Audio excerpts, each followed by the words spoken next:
Good evening, and welcome everyone to the Town of Los Gatos Council meeting of March 21st, 2023. This meeting is now called to order. If staff could please roll our rules of decorum and civility.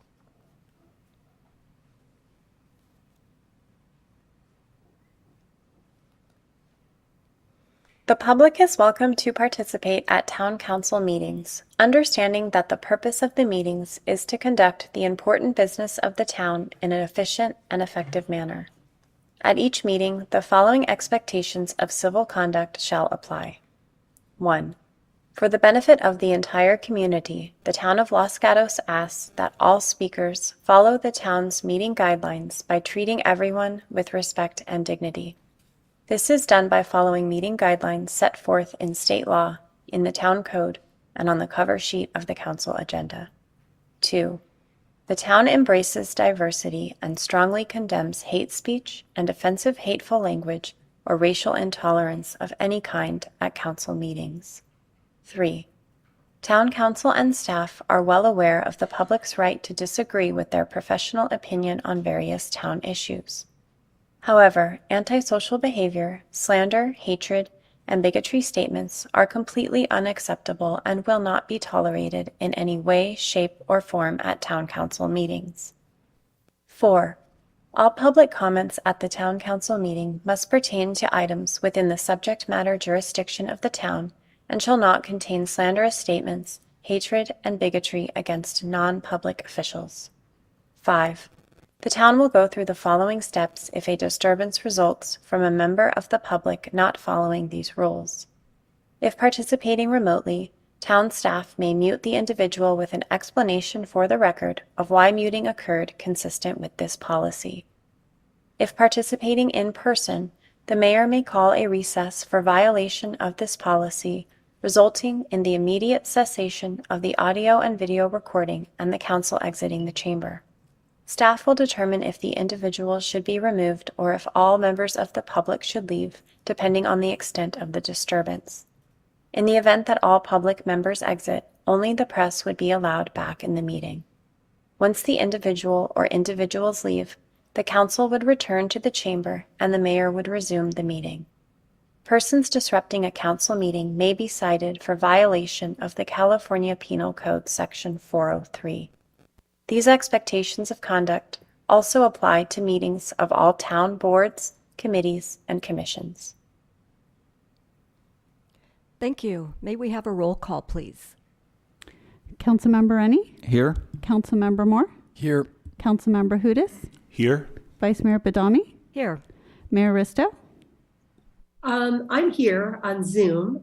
I need to read a statement. I'll be participating remotely in accordance with AB 2449 under the circumstance of just cause due to a contagious illness. There are no individuals over the age of 18 in the room with me, and I thank the Vice Mayor for overseeing the meeting today. Thanks. Thank you, and we hope you feel better.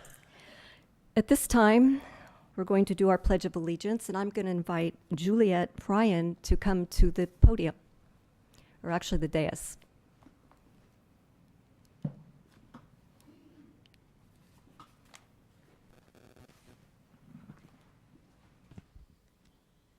Again, I'm going to introduce Juliet Ryan. She is a junior at Los Gatos High School. She's a member of the field hockey team and considers biology her favorite subject. She enjoys volunteering at the Saratoga Book Go Round and is involved with the Los Gatos chapter of the National Charity League. So I'm going to ask Juliet if she would lead us in the Pledge of Allegiance.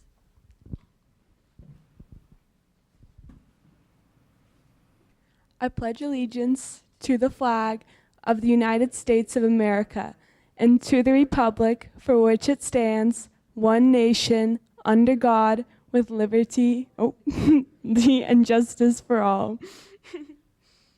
Good job. Thank you. If you could shake each of the council members' hand, they'd be delighted. Juliet, this way. You're missing candy over here, too. Don't go away. If we could all give her an applause. Thank you, Juliet. Thank you, everybody. We have a couple of presentations this evening.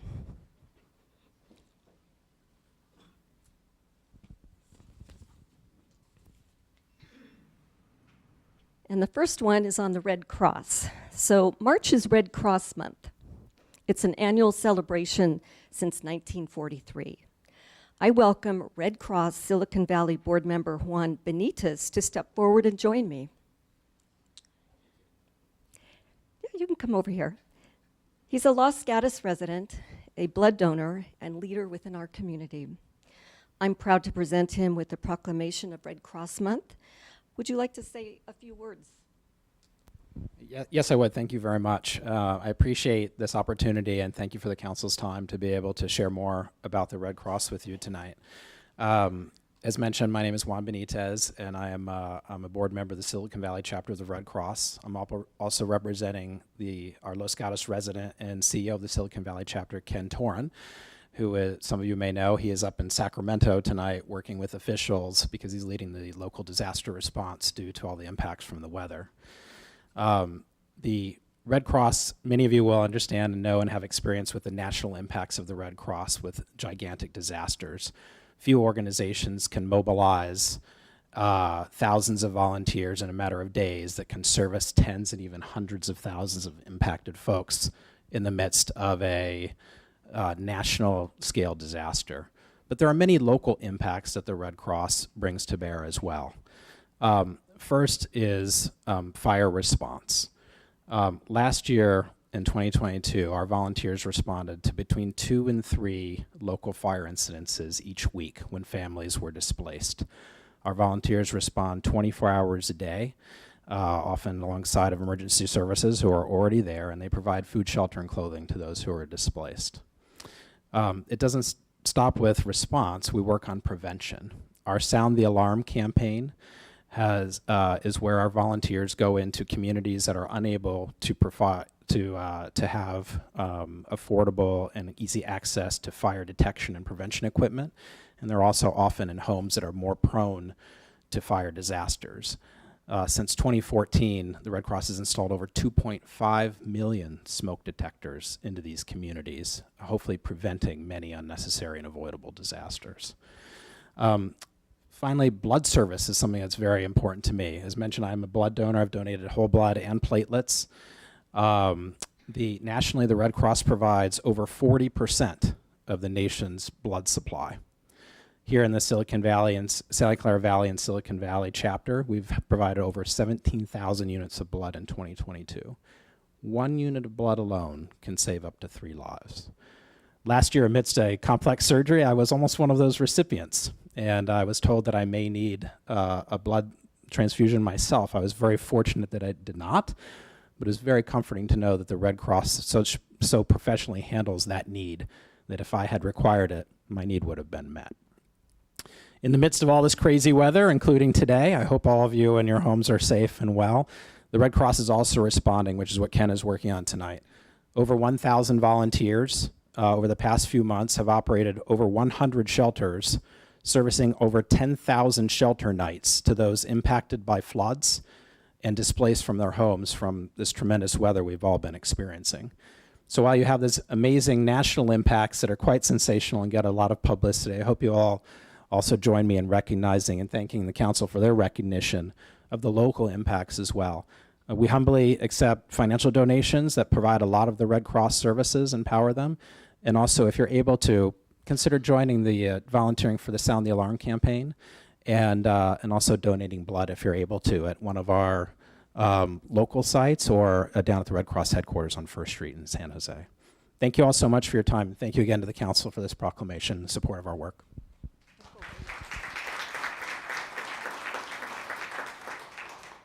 I want to thank you on behalf of the town of Los Gatos for your generosity in time and for your compassion for others. So thank you.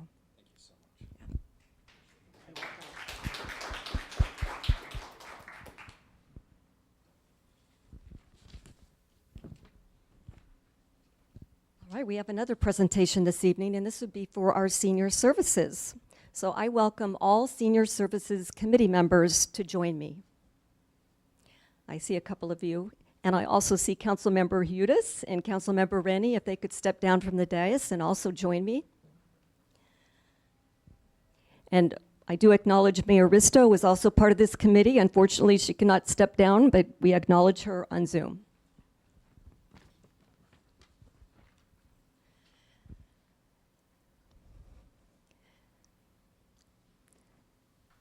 Thank you, everybody. We're really fortunate to have a magnificent senior services roadmap. It was commendable what this group did. It was only made possible by your strong engagement, by your passion, your dedication, and your brilliance. It was truly a feat that a 10-year plan, it's phenomenal. So thank you for all that you did for the residents of Los Gatos. Would any of you like to make a comment? No? Okay, Mr. Blum. I think that a couple of people here really deserve special thanks. Tom Pickrow, where's Maureen? Maureen Heath and Councilmember Hudis. They just went above and beyond. So I want to especially thank them.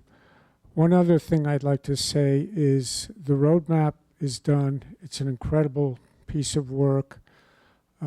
Implementation remains to be done, so I hope the entire community will look forward to that and help us as needed. By the way, I'm the chair of the Community Health and Senior Services Commission. Our commission is going to be largely in charge of implementing it.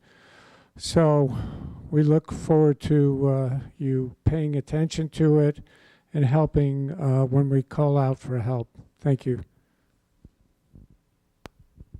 If that was a motion on the special recognition, I second that.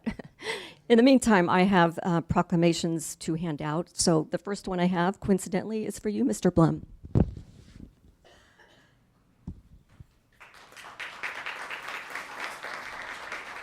I'd also like to recognize Maureen Heath.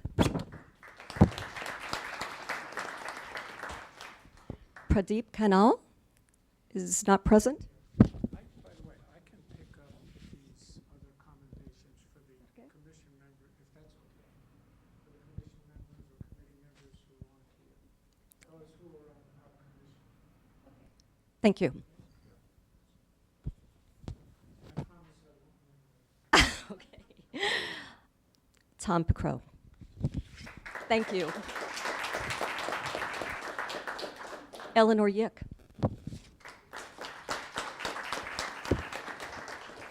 Councilmember Hudis. And Councilmember Rennie. Thank you so much. Applause. Lydia. I'm sorry. She gets an extra big round of applause. Okay. Thanks again for your leadership and your dedication to the seniors of Los Gatos. Thank you.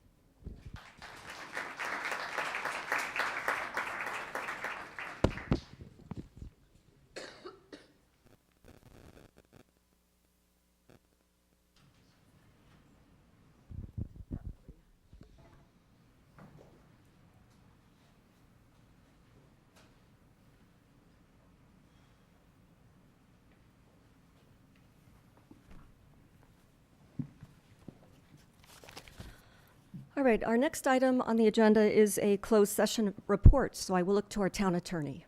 Thank you. The town council met in closed session last Thursday to discuss potential litigation, and there's no actionable item to report at this time. Thank you. I will now look to council members on their matters, and I will start with Councilmember Hudis. Thank you. I've had quite a few individual meetings with folks who are on various committees and commissions. I met with an individual concerning the wildfire and vegetation management strategy. I met with another individual about the finance policy.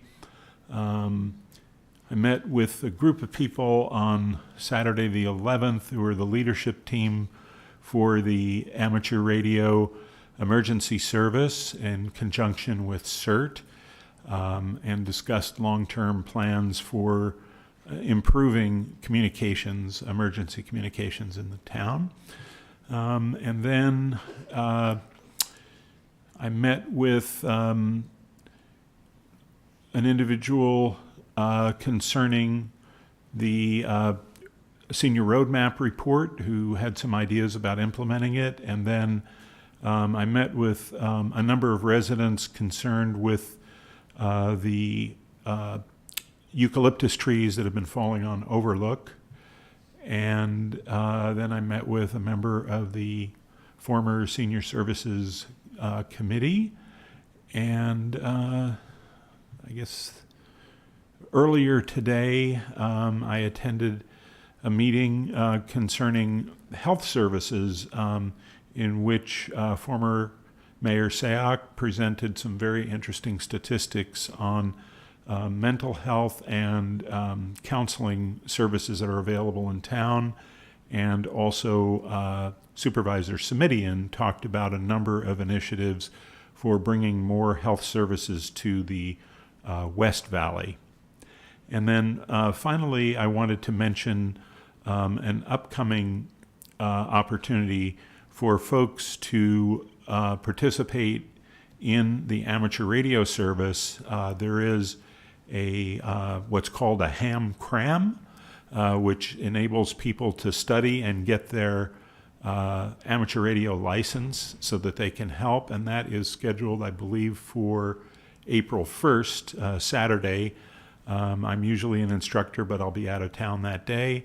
I would encourage anyone who's interested in improving their skills to either send me an email or the town manager, and we can get you connected so that you can get your ham radio license. Thank you. Councilmember Rennie. Thank you, Vice Mayor. I also attended today former Mayor Sayak and Supervisor Simidian's talk at the chamber. It actually was the service providers of our community's meeting. Since our last council meeting, I also attended the Silicon Valley Clean Energy Board on March 8th. Things of note were we did our audit. We had a clean audit for all 6 years of our operation. For the fiscal year ending September 30th, we had revenues of $363 million. And that was primary from the sale of renewable and carbon-free electricity. Our operating revenues exceeded the cost of electricity by $63 million. The Board of Directors approved an increase in our Silicon Valley clean energy rate discount compared to PG&E to 4%, and that we are continuing to give $100 bill credit to low-income qualified customers. Also, we published our community impact report, which shows that in Silicon Valley Clean Energy has this 22 community impact report, and it shows that customers' on-bill savings compared to PG&E for this year were $6.4 million, bringing our total savings compared to PG&E since launch in 2017 to nearly $90 million. Last year, our region avoided 303 million pounds of greenhouse gas emissions by choosing us to provide the electricity compared to PG&E. Also on 3/8, I received an update on the North 40 Phase 2 plan from Grosvenor and what they're thinking. On 3/9, I chaired the VTA Policy Advisory Committee. Nothing too interesting to report. 3/9, I attended the Cities Association board meeting. We had Susan Ellenberg speaking about her plans and strategies for advancing mental health care for children and mental health in general in the county. Shiloh Ballard from the Silicon Valley Bike Coalition also spoke and asked us to pledge to challenge people to ride in May, Bike Month. So all of you, please go out and pledge to ride your bike in May. I attended the Finance Commission on 3/13. Many of those items are on tonight's agenda. 3/16, I was a speaker at Democracy Tent. I also met with some residents about how much we pay the fire department compared to other cities and how much more than our police department the fire costs. I met with a resident about capital expending on emergency preparedness also. That's it. Thank you. Councilmember Moore. Thank you, Vice Mayor. So I held my first council member community coffee, which is maybe could use a revise on the name. It's a little bit of a mouthful, but did that at Boulevard Coffee, and about a dozen people came out to talk about homelessness, traffic, wireless communications, schools, a lot of great topics. And so I'll be continuing those monthly. And so the next one's April 6th at Los Gatos Roasting Company, and I'll put that out. I attended a really nice talk with the fourth grade class of Dave's elementary school on behalf of Mayor Risto, who unfortunately was unable to attend, but they had an assembly on culture and diversity and what the town is doing and how they can better engage in that work. And it was really neat, and I found out that they're hosting a culture fair, and so they'll be doing that I think in 2 weeks on a Wednesday. And it's so neat because they're all bringing in different parts of their cultures to share with all of their colleagues, and it was really neat, and I really enjoyed that. So thank you, Mayor Risto. I was appointed to the Cal City's Statewide Community Services Committee, which is a statewide committee with city council members from around the state to talk about all kinds of things with community services. And so our topic of the first quarterly meeting I attended was on homelessness accountability. And so really talking about the role of cities versus counties and what each partner needs to be doing. And what we really concluded was both cities and counties need to play ball in order to make things happen. And so we talked about how historically sometimes that hasn't been the case, and how we can move forward to do more for our residents that are sleeping outside in this horrible weather right now. I went on KCAT, which was really nice, and was part of their community storytelling series, and talked about a lot of things with Lisa Chrysler. And one thing we talked a lot about was being a young council member and the challenges and advantages that brings. And Lisa did accuse me of being 12 years old, so you tell me on the challenges or advantages. I attended a ribbon cutting with Mayor Risto for Ethos, which is a really neat new store in downtown. You should all go check it out. It's focused on sustainability and helping all of us live more sustainable lives. I also attended the Enhanced Health Services presentation with my two council colleagues here. I attended, along with the Vice Mayor and also Councilmember Hudis, a talk with the plant-based advocates on the realities of factory farming. I did a really neat Housers meetup for people that are interested in housing. And then the two formal meetings I attended were the Housing Element Advisory Board, which we had a great meeting, and directed staff to make some changes to our housing element and then send it to the state for certification. And the final one was the West Valley Sanitation District, where we discussed ongoing litigation. Thank you. Thank you. Mayor Risto. Thank you. Well, I had a few events before I had to drop out of everything. I attended the Chamber of Commerce Gala, which was celebrating all things food and wine in Los Gatos, with a particular thank you to David Kinch for pretty much putting Los Gatos on the international dining map. So that was a really great time to celebrate so much of what's great about Los Gatos. As mentioned, I oversaw the Ethos ribbon cutting, which Ethos is a store in town now that is pretty much helping promote zero waste. And so you can bring in a container, fill up your own shampoo, soaps, all kinds of things. There's a whole bunch of zero waste lifestyle products there. So I encourage people to check it out. It's helping move us in the direction we want to go with sustainability. I also attended the ribbon cutting for Rockefeller Capital Management.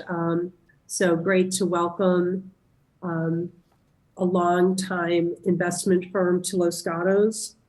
I attended the St. Vincent de Paul monthly meeting at St. Mary's 2 Sundays ago.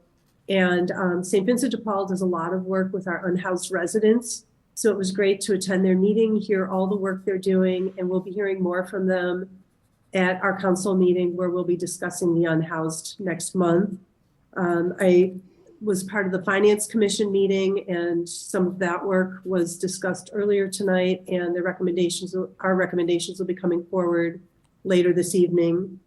In kind of a cool thing, 7th graders at Fisher Middle School, through their English class, have assignments to pick up a topic, do some research on it, and reach out about it. And so I personally have received about 5 emails so far from very enthusiastic and well-informed 7th graders about a variety of topics, including the unhoused, cut-through traffic, e-scooters, etc. And some of them have chosen as a follow-up to meet with me. So I've met with a couple of them to discuss issues further, and others I'm in email contact. But it's really exciting to see how involved and thoughtful some of these students can be. Let's see. Oh, on behalf of the town council, I delivered a birthday card. We have a town resident who turned 90 last year, and this year for her 91st birthday, knowing that she'll be moving from Los Gatos, her neighbors had wanted to put together kind of a birthday event, which unfortunately got canceled because of the bad weather last Tuesday. And so I walked over there and delivered a card that was signed by our council members. And I have to tell you, she was absolutely delighted. So happy birthday to Tomoko-san. And I hope we all look that spry and engaged when we're, 10 or 20 years younger than her, but it was amazing. I attended the Housing Element Advisory Board meeting last Thursday. And, kind of as a reminder to our community, this board is an extra level of outreach that Los Gatos does. Most communities, either a consultant and the staff put together the entire housing element, and then it goes to the planning commission and then the council. And in Los Gatos, the way we've done it the last several cycles is to have an entire board comprised of council members, planning commissioners, and residents. And the level of engagement and the hard work that goes on by a cross-section of our community is really something to behold.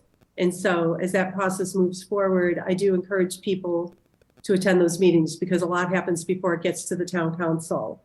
And then let's see, there's a few other things, but mostly I just want to thank my fellow council members for really picking up quite a few obligations I had over the weekend and this upcoming week. I really appreciate it. And it does take an entire council. So thanks. And thank you. So on March 8th, I attended a meeting with Don Capobres of Harmony Park Development and representatives from Grosvenor and Eden Housing in regard to the second phase of North 40. I believe Councilmember Rennie had a similar meeting. On March 13th, I attended a meeting at the Finance Commission as an observer. On March 18th, I attended a Pi Day celebration at Mathnasium and presented awards to students who participated in a holiday donation drive. It was a heartwarming event, culminating with edible pie for everyone. On March 20th, I attended the Plant-Based Advocacy Speaker Series at the Town Library, along with Councilmember Hudis and Councilmember Moore. From there, I will move to Ms. Prevetti for manager matters. Thank you very much, and good evening, everybody. A couple of things to announce. We have a graduation of our newest CERT class, which will be happening on Saturday at 12:30 in the afternoon at the Saratoga Senior Center. So we're really grateful to have additional volunteers. We will be hosting the San Francisco Opera here at the town hall at the Civic Center on the lawn on Friday and Saturday. Both performances start at 7:30 p.m. and on Sunday we have a matinee at 2 p.m. So please come. There's more information at the town library website for that. On Sunday, please visit the town staff who will be at the farmers market to talk about the housing element. So it's a great opportunity to learn more about our housing plan. And then on Sunday, April 23rd, we are doing our annual Spring into Green here at Town Plaza Park, and it starts at 10 a.m. and there'll be more information forthcoming. But that's a really great community event to celebrate sustainability. Many of our town commissions and council members participate, and it's just a great way to celebrate together. Thank you. Thank you. Our next matter is the consent items. So these are items that are typically placed on the calendar because they're typically non-controversial. At this time, I would invite members of the public to comment on the consent calendar, for which I do have a speaker card from, hold on just one moment, for item number 9, and that would be Marie Cameron. Hello, good evening, council members, mayor and vice mayor. Thank you for having me here, well, letting me speak to you all. I wanted to thank you for supporting New Museum of Los Gatos with this partial rent relief fund. I hope in the future you may consider even more support because we have such a gem in this museum. I'm a professional artist. My name is Marie Cameron. I'm living on Johnson Avenue where I have my own studio. But although I've shown at the Young, I've shown internationally and regionally, my career's really good. It's nothing like having a museum where you can show alongside international artists, regional and local artists to boost your career. And I have been so fortunate to have a solo show just this last year, and that has been wonderful for press for me to bring collectors, and it's just a huge boon to our town to have kids coming and taking advantage of the courses that they offer there, opportunities to show and learn how to be juried into a show and the professional steps that you need to take as an artist. So many communities offer a lot of funding for their museums because they are really the repository for our cultural knowledge and cultural expression. And without the funding to protect that kind of archive, it really gets lost to time. And we don't have a voice that speaks from the heart in such a way that art does. So yeah, I'm really excited that you're supporting it, and I know that you've done a lot in the past, and I'm looking forward to your continued support in the future, and I appreciate it so much. I had served as a board member on a volunteer basis at NUMU, as well as a community volunteer representative on their curatorial team for a couple of years. So I've seen up close how great the exhibition managers and the curators and directors and the staff are there. And we are just so lucky to have this museum in our town. So thank you all very much. Thank I appreciate you. it. Would any other member of the public wish to comment on our consent calendar? Seeing no one and no hands raised, I will close public comment and look to council members if they wish to pull an item, comment, or make a motion. Councilmember Hudes. Excuse me, Vice Mayor, I think we have 2 hands raised on the Zoom. All right. I'm not seeing them, so perhaps the clerk can help me with that? And call the first item, the first speaker?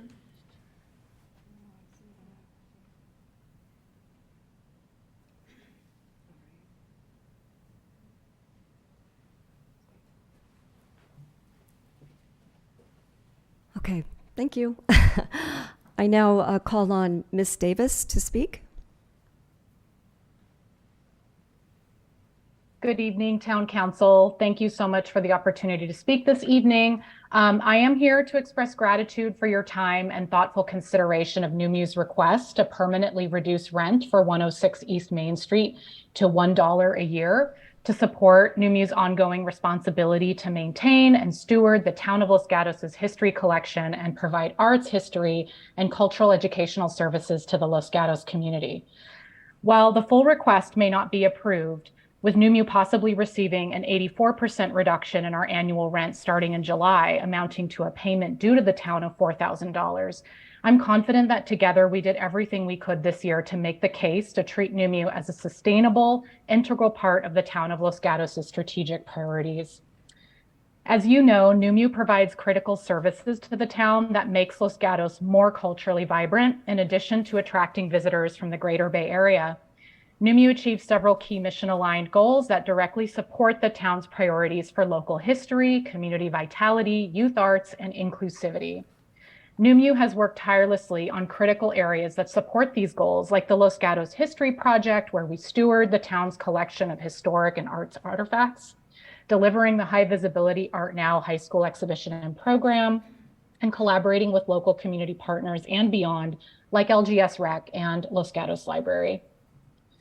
A payment of $4,000 starting in July will not put NUMU out of business, but will dampen its ability to deliver on these efforts. $4,000 is healthcare for one employee for a year. It's a month's salary for one of our employees. It's the amount of revenue we receive in 1 year from admission fees for visitors from outside Los Gatos. It's a small amount for some, but very significant to us. During my tenure at NUMU, I spent about 20% of my time advocating to the town government for what other museums take for granted. Their value to their communities is a given. And in my 25 years of working for museums, both very large and very small, I've never encountered the kind of arrangement NUMU has with the town of Los Gatos. Despite these challenges, I'm enormously proud of what NUMU has accomplished these past 2 years as a pandemic disproportionately reduced museums' capacities to deliver on their missions. NUMU has sharpened its priorities, expanded its profile locally and regionally, and grown in significant ways despite significant challenges. I'm hopeful that the town will continue to see that NUMU brings tremendous value to Los Gatos, broadcasting to the region that inclusion and culture matter here. Thank you for listening, and thank you again for your deep consideration of NUMU's role in the town. Thank you, Ms. Davis. We have a question from Councilmember Hudes. First of all, Ms. Davis, thank you very much for your leadership and for everything that the museum has done and will continue to do. I will be pulling item 9 for further discussion later, but I understand you can only speak once. So I did have a question for you about it, and it does seem to me that there may be the need for a strategic discussion about the way the town supports civic values and how it does that with the institutions in town that contribute so much to our civic life. It's awkward to do that with sort of one-off rent relief requests, and so my question is, do you think yourself or the museum would be interested in participating in a discussion about the long-term direction for the town engaging with civic value that's generated within the town? Yes, absolutely. I think that my successor, Kim Snyder, who's been with the museum for nearly 10 years, and a board that truly has a deep place in their heart for the museum, would be happy to talk in a more strategic way about all the ways that the town and the museum can partner moving forward. Thank you, and thank you very much for everything you've done with the museum. I appreciate that. Thank you. I also thank you, Ms. Davis. Councilmember Moore? Thank you, Vice Mayor. Ms. Davis, I also just wanted to thank you for your tenure with the new museum. You, I think, really stewarded the museum in an excellent direction. You secured the largest donation the museum has ever obtained, and also did so much more than almost anyone in our community for our DEI efforts. And I think you leaving this position is going to leave a huge gap in the town. And so I'm grateful that we had you while we did, and best of luck in Santa Cruz. Thank you, Rob. Okay, our next speaker is Kimberly Snyder.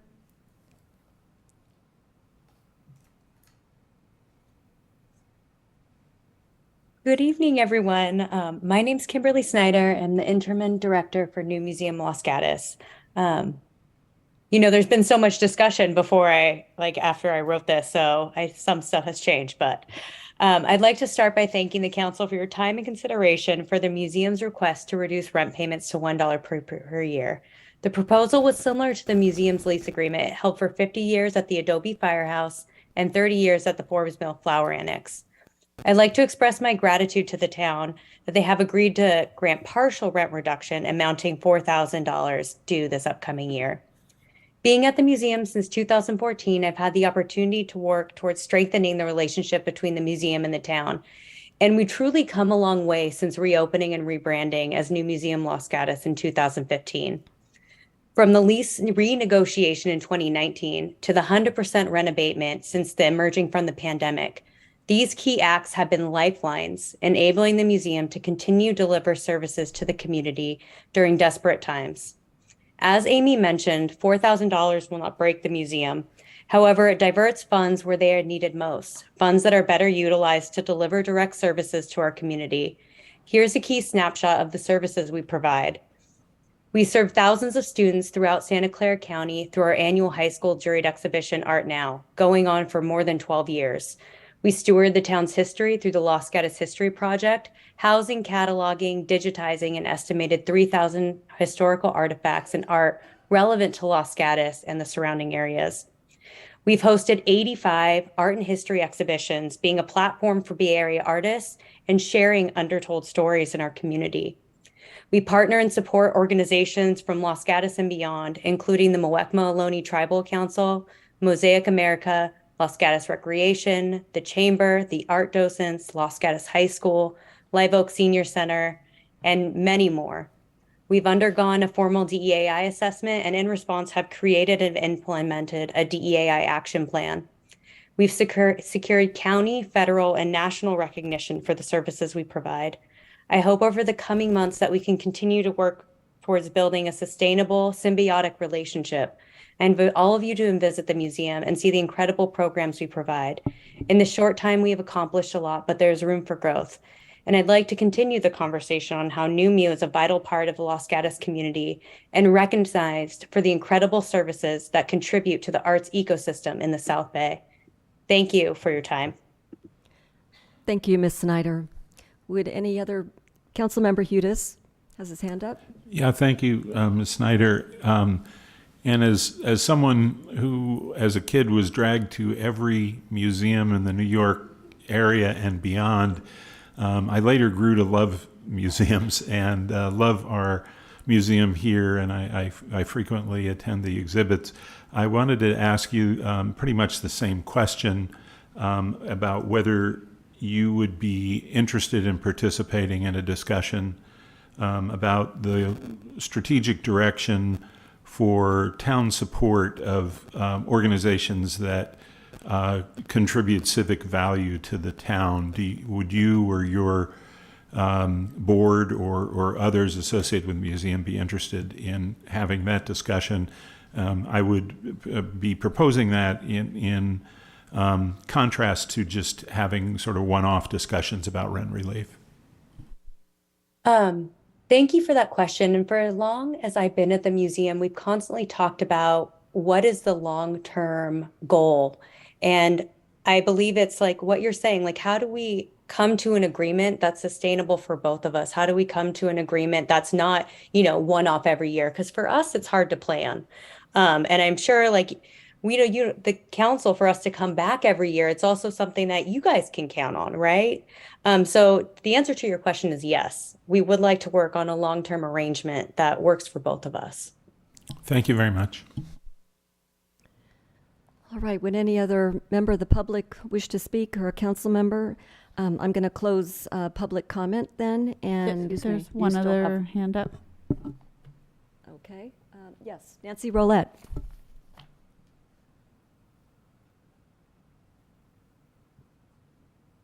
Good evening, Mayor Risto, council members, Nancy Rolette, Executive Director of Los Gatos Saratoga Recreation. I prepared my comments earlier this evening. Wanted to acknowledge that the agency board and our staff understand the approach that's been taken to the temporary and partial lease abatement for the Adult Rec Center using ARPA funds, taken together with the 55+ subsidy for fiscal year 23-24. We will endeavor to move forward with our strategy to support seniors in the community over this next budget cycle. Please also know that we are doing our part to fundraise for the 55+ program. We also continue to apply for grants to aid in offsetting the expense of the programs. We would welcome any opportunity to have a more strategic discussion rather than the one-off. So like NUMU, we could do some long-term planning. That's usually our effort at the beginning of every new budget cycle. And as this budget cycle gets underway, we just encourage you to stop by the center, to participate in the 55 plus programs, and to observe the many ways that we serve the broader community with intergenerational programs. Thank you. Thank you. And Ms. Roulette, thank you for all you do.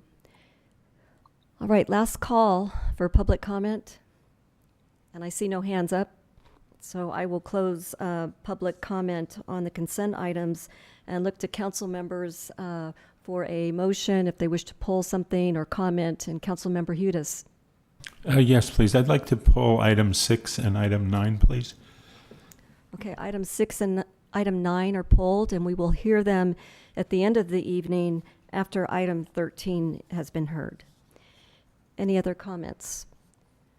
Would anyone like to make a motion on the balance of the consent calendar? Councilmember Rennie? I move approval of the consent calendar items 1 through 9 minus, 1 through 8 minus 6. So 1 through 5, 7, 8.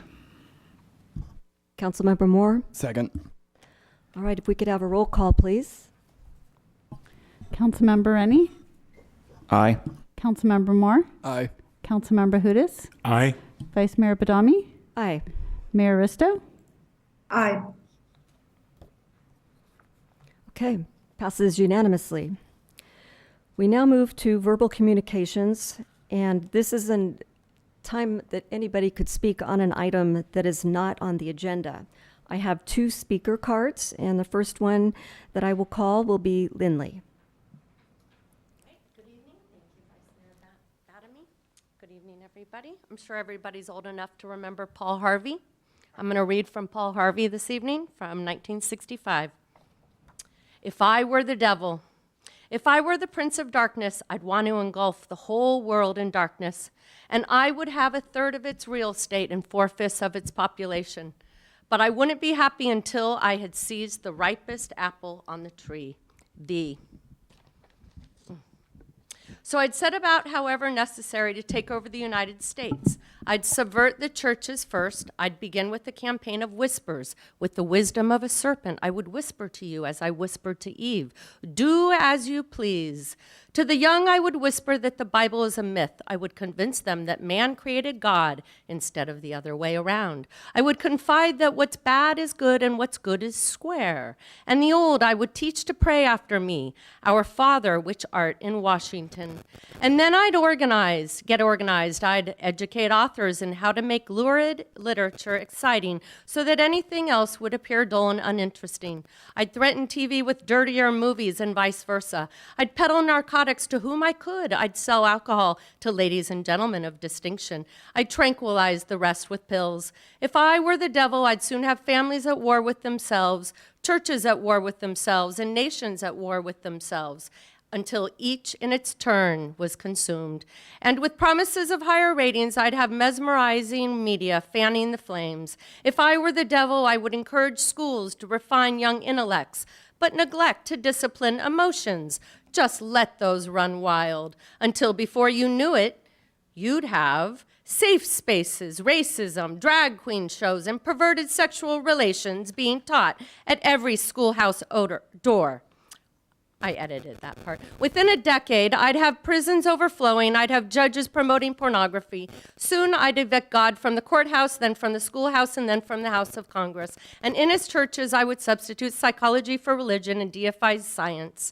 I would lure priests and pastors into misusing boys and girls and church money. If I were the devil, I'd make the symbol of Easter an egg and the symbol of Christmas a bottle. If I were the devil, I would take from those who have and give to those who wanted, until I had killed the incentive of the ambitious. And what will you bet? I couldn't get whole states to promote gambling as the way to get rich. I would caution against extremes in hard work, in patriotism, in moral conduct. I would convince the young that marriage is old-fashioned, that swinging is more fun, that what you see on TV is the way to be. And thus I would undress you in public, and I could lure you into bed with diseases for which there is no cure. In other words, if I were the devil, I'd just keep right on doing what he's doing. Paul Harvey, good day. Thank you, Lindley. Our next speaker is Gary Colsat.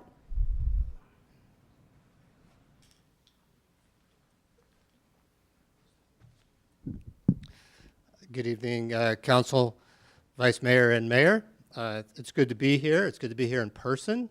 I happened to be at the Planning Commission meeting 2 weeks ago. It was the first in-person meeting in several years, and it felt really good. One of the reasons I was at that meeting was to represent my client on an appeal to and we requested an exception for a fire regulation as known as PRC 4290. And I would hope that all of you by now are aware of this regulation that has been thrust upon us in this community and all of the communities. And this regulation basically affects all properties within the high fire hazard area, which is a good amount of Los Gatos, quite a bit of the West Valley. This regulation affects all properties, all projects, big and small, additions to brand new houses, tear downs to accessory structures. And people are debating whether or not this really should be happening to existing parcels on existing roads in existing cities, or if it should be more for future subdivisions. Now, that debate can go on, but what we're finding is that one big problem with this rule is the subject of taking, and that is when the requirements exceed the value of the project itself. So in our case, we handled all of our on-site improvements and some of the off-site improvements, but when it came to improving Wood Road, it was not only highly impractical, it was impossible. This took 9 months to get through. So what can be done? I ask you to look at your sister city, Saratoga, if I call it a sister city, anyway, your neighbor, who has also followed the county of Santa Clara Fire, that they have adopted a resolution to streamline projects when they get to the taking. Now, we're not trying to skirt any fire safety issues, but we're just trying to be realistic about this. So I urge you to direct staff to work on a resolution as fast as possible because this is a big deal. Thank you. Thank you, Mr. Colsat. I know staff is paying attention, and Councilmember Hudes will have a question for you. Thank you, and thank you for bringing this to our attention. As far as you know, you probably do work in Saratoga. Is their policy, their ordinance that governs this, is that a model that we could use to either as a starting point or to follow? Yes, they have created a resolution that is very clear. It was, I think, founded on what the county had done. And what I mean by county, the county fire has two arms. One arm is what we're all familiar with, is all of the cities, the incorporated cities of the West Valley. And then there's another arm that does the unincorporated parts of Santa Clara County, which are between us and Saratoga and all around, right? And so it's kind of a haphazard situation. So Saratoga said, let's look at what they did, and they studied it, and they believe they came up with a very sound resolution. It was passed unanimously with the underlying thing is this is for existing parcels on existing roads. We're not talking about new subdivisions. We're talking about existing situations, and to put the burden on a homeowner to improve 2 miles of road is just, it's it's actually unconstitutional.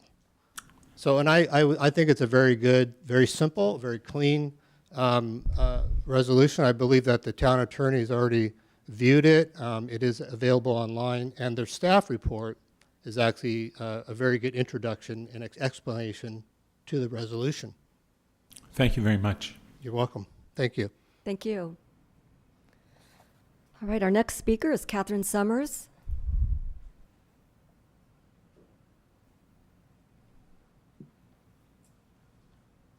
Good evening, Council. Catherine Summers with the Los Gatos Chamber of Commerce, and I wasn't actually planning on doing any verbal comments. However, I do have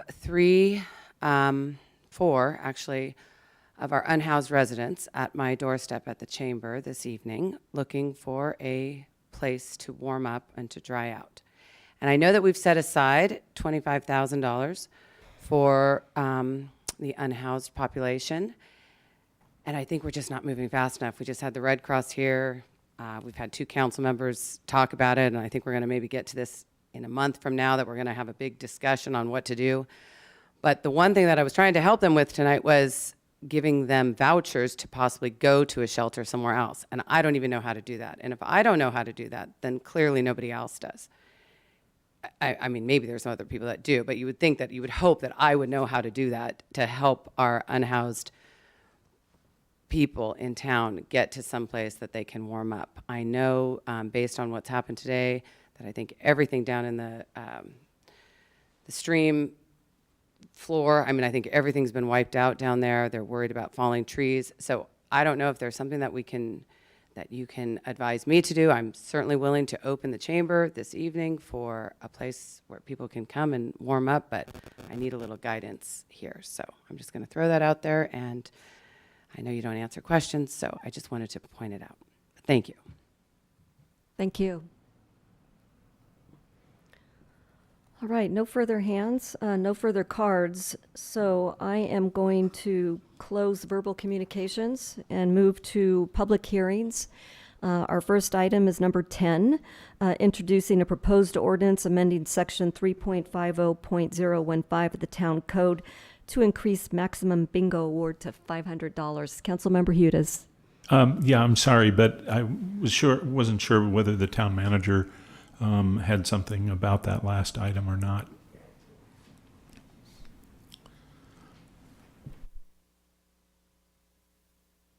Sorry about that. I didn't see you took off there. Yeah, I was just sharing with Ms. Summers the information. We do have information on the town website. We've been pushing out messages through social media about the cooling and warming centers that have been opened countywide. And so there is information on the website. In addition, some of our neighbors have opened shelters to help the unhoused during this particular circumstance. Those shelter beds go by very, very quickly.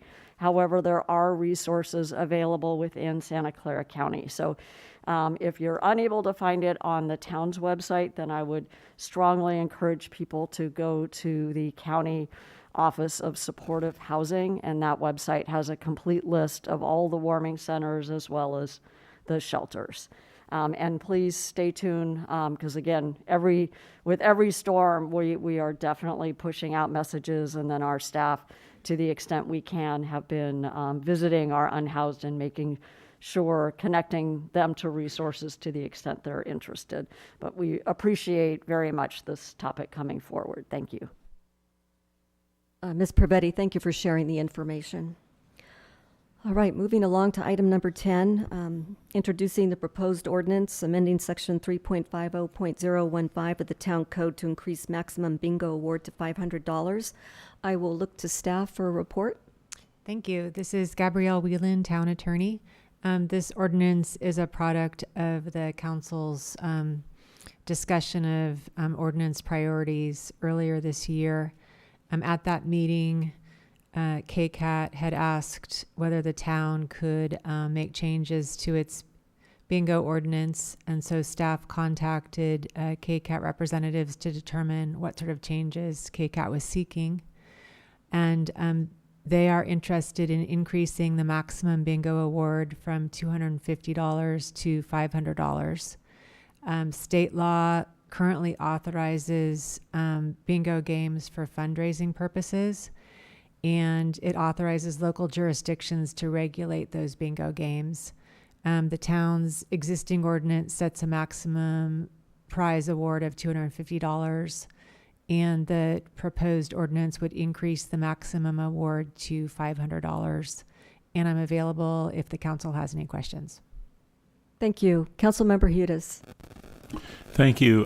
If I recall, this topic came up when we were talking about the senior services roadmap and the ability to do fundraising for some of the organizations that are providing services to seniors. And if I remember, we looked at the Saratoga model where the group that provides senior services there has had a successful approach to bingo and has generated a lot of money.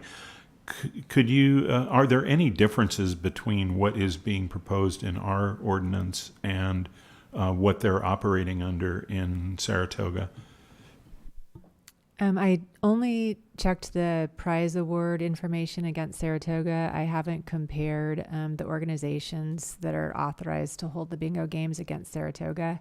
I did compare the town's ordinance to state law, and the town's ordinance does match what's authorized under state law. Okay, I'm just, I guess we need to take a vote on this, but I'm just trying to understand whether we are getting something that will enable us to do what Saratoga has done.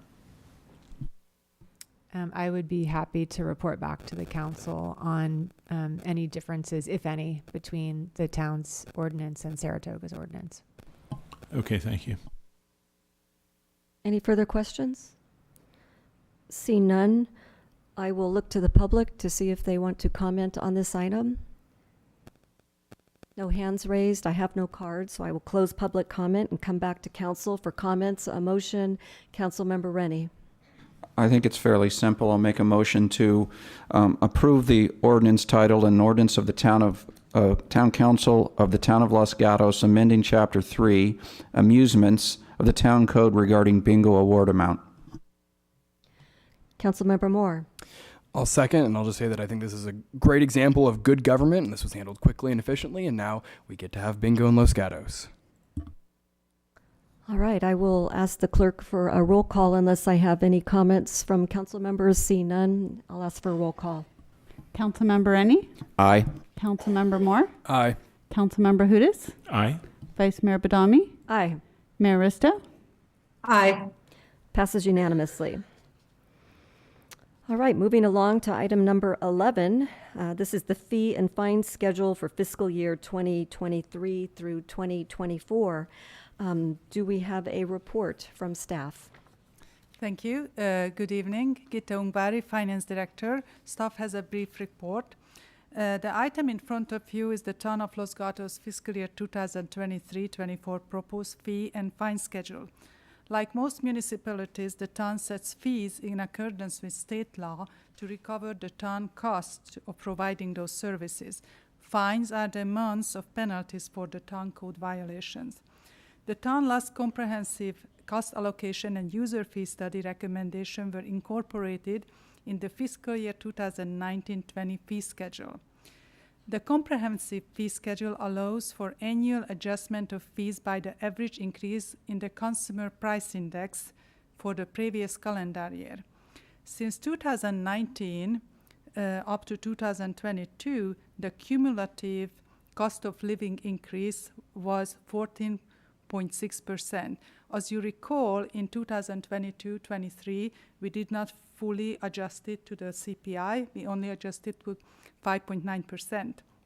The proposed fee schedule is proposing to the fees fully adjusted by 8.8% CPI to capture the fee CPI increases since 2019. The proposed fee schedule also has some recommended elimination of certain fees that are discontinued by state law, just as accessory dwelling units review fee, bicycle licenses, or fees for services that we don't provide any longer, such as printer fingerprinting services. Other fees added just to match the state law or California Penal Code. There is a little bit cleanup and a better presentation in the central location for all the special permit fees. Per prior council action, there is no changes to, for example, the Conceptual Development Advisory Committee review. Exhibit A to attachment fine has all the changes redlined in the fee schedule, and attachment 2 of the report summarize all the changes in the and reclassification or deletion. The comprehensive fine schedule can be found Exhibit A of attachment 3. The proposed fine schedule includes changes to reflect the town's social host ordinance. The town conducted outreach to their prospective constituencies to inform them of the proposed fee changes. In conclusion, staff recommends that the council adopt the resolution approving a comprehensive fee schedule for fiscal year 2023-24 as presented Exhibit A of attachment 1, and that council adopt the town resolution approving the comprehensive fine schedule for 2023-24 as presented Exhibit A of attachment 3. All the town department heads are here and ready to answer any of your specific questions. Thank you. Questions from council members for staff? Councilmember Moore? Thank you, Vice Mayor. So I had a question on page 2 of Exhibit A on item 17, block parties. So block parties added a lot of fees under this. And so I'm wondering, and I know these are all kind of subject to the scale of the block party, could you talk us through kind of what the parameters are? Are there certain fees here? It looks like, you know, every block party is going to have to apply for that $55 permit. But then how is it determined how much more an applicant for a block party has to pay? And I would refer this question to Monica Wren. Hi, Monica Wren, Economic Vitality Manager. So there is only one fee for a block party. It's the $55 to apply for that. The red that's underneath it, those are actually all additional line items that are related to special events in general and not in particular to the block party. I think it's just the appearance that there's no numbers, that they look like subcategories. And the $55 is what it's always been for the block party since we've done the code amendments. Right. Okay. So that makes sense. So those are okay. So would they, as a follow along, are block parties going to be expected to apply for temporary encroachment permits? No. So a block party permit does it already captures that encroachment permit, much like a special event already captures the encroachment permit. When you see an encroachment permit listed here, that's if an event is going to use a space that's outside of their event area or for a longer period of time. For example, restrooms or garbage, large garbage bins or something to that effect. If that's going to be outside of the event area, they would then use an encroachment permit in addition. Okay, great. Perfect. Thank you. Any further questions? See none.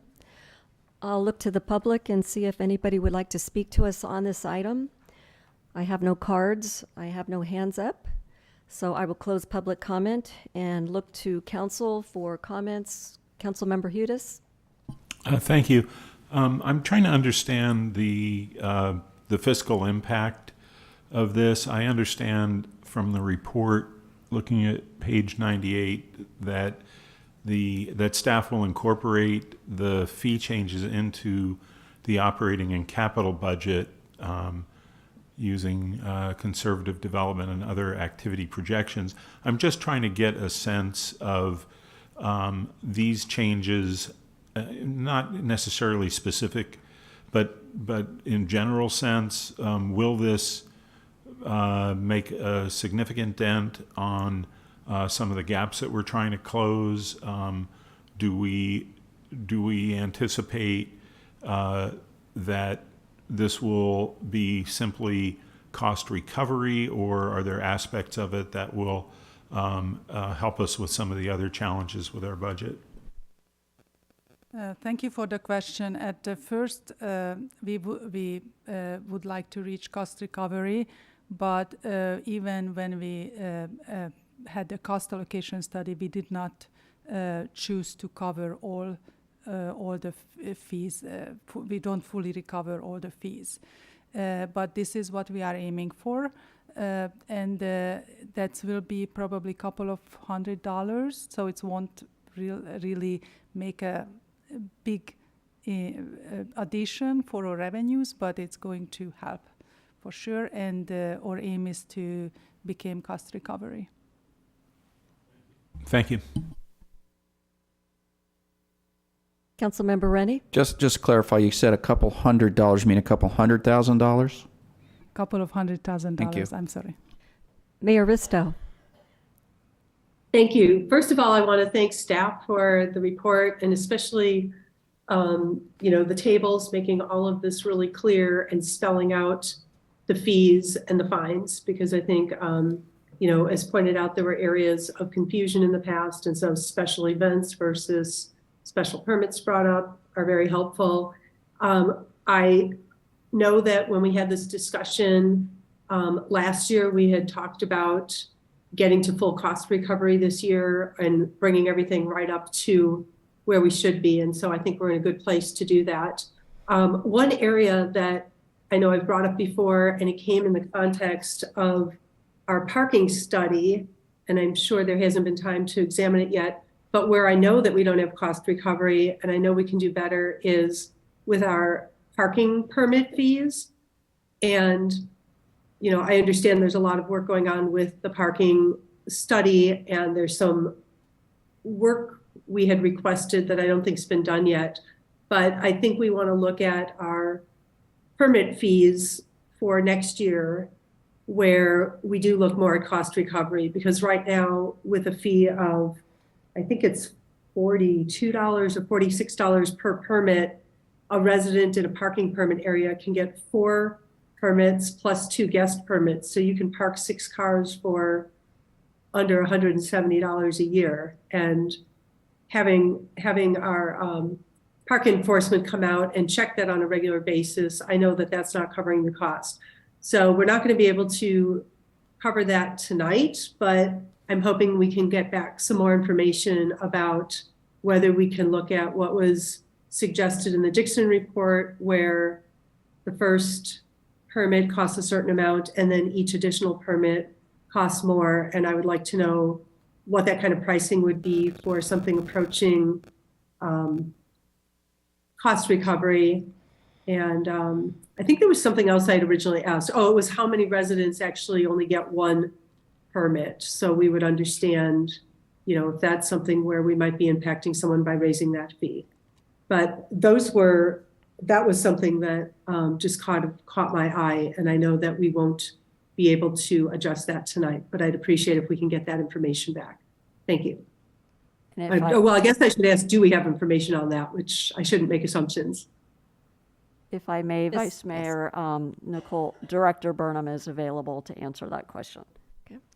Good evening, Nicole Burnham, Director of Parks and Public Works. Thank you for that question. Yes, we definitely heard that direction and request in December when we were here, and we are planning to bring back a comprehensive parking item, which will include recommendations on the residential permit program and fees, hopefully in May. That's our current plan. Thank you, Ms. Burnham. Thank you. And a follow on through the Vice Chair, or the Vice Mayor, if I may. Yes. Sure. The other one that stuck out to me was the employee permit parking at, I think it was $298, where we have a pilot program where some employees are not paying anything and some employees are paying a lot. And I am a little concerned about that. I don't know when we'll be doing an overall look at our employee parking across the downtown. Do we have a timeline on that, please? Yeah, my expectation is that's going to be all part of the May report. So we'll try to kind of level the playing field and look at all of those fees holistically, give you a comprehensive set of feedback. Thank you very much. Thank you. Any further comments? Motion, Councilmember Rennie. I'll go ahead with a motion. It sounds like we're okay going ahead with what's in here for now, with the expectation of maybe some more changes in May. So I'll make a motion to adopt a resolution approving the comprehensive fee schedule in attachment 1 for fiscal year 23-24 to continue certain department fees, rates, and charges, and amend certain fees, rates, and charges for fiscal year 23-24. And then second, adopt a resolution approving the comprehensive fine schedule in attachment 3 for fiscal year 23-24 to continue certain department fines and amending certain fines for fiscal year 23-24. Councilmember Hudes. I'll second the motion. All right, if the clerk could do a roll call. Councilmember Ennie? Aye. Councilmember Moore? Aye. Councilmember Hudes? Aye. Vice Mayor Badami? Aye. Mayor Risto? Aye. Passes unanimously. All right, thank you. We're now moving on to other business. So we're at item number 12, which is to receive a report on roadside fire fuel reduction and for council to provide direction on a 2023 work plan. I believe we have a slide presentation. If staff could go ahead with their report. Councilmember Hudes. Yes, I wanted to mention that I live within 1,000 feet of the eucalyptus trees on Overlook, and I inquired with the town attorney about whether I needed to recuse myself from that part or all of this matter, and so maybe the town attorney could comment on that, please. Yes, thank you. So the Fair Political Practices Commission states that people have a financial interest in a government decision if they reside within 1,000 feet of a proposed improvement. And then there are other factors you consider if you're within 500 feet. Councilmember Hudes' home is within 200 feet of Overlook Drive. However, there's two exceptions that authorize Councilmember Hudes to participate tonight. The first is that some of the improvements under discussion would benefit approximately 200 properties, and Councilmember Hudes' property would not receive benefits that are disproportionate to those other properties. And the second is that there's an exemption for projects that involve maintenance of existing streets, and it hasn't yet been confirmed that the eucalyptus trees are located within city streets, but if they are, that exception would apply as well. Okay, thank you. So I will be participating. Okay, thank you. Ms. Burnham, if you could proceed with your slide presentation. Sure, thank you. Good evening, Vice Mayor, Council, and Mayor. I'm here, Nicole Burnham, Director of Parks and Public Works, here to talk about roadside fire fuel reduction, ongoing vegetation management efforts. If we can go to the next slide. So it's already been mentioned earlier this evening, much of Los Gatos has been designated by CAL FIRE as being in an area of very high fire hazard severity zone. So the area that's shown in orange on that map are those designated areas. So you can see it's a pretty sizable chunk of the southern portion of our town. That hazard is determined based on physical characteristics of the area, the slopes of the hillside, the terrain, the vegetation, and also fire history. Next slide.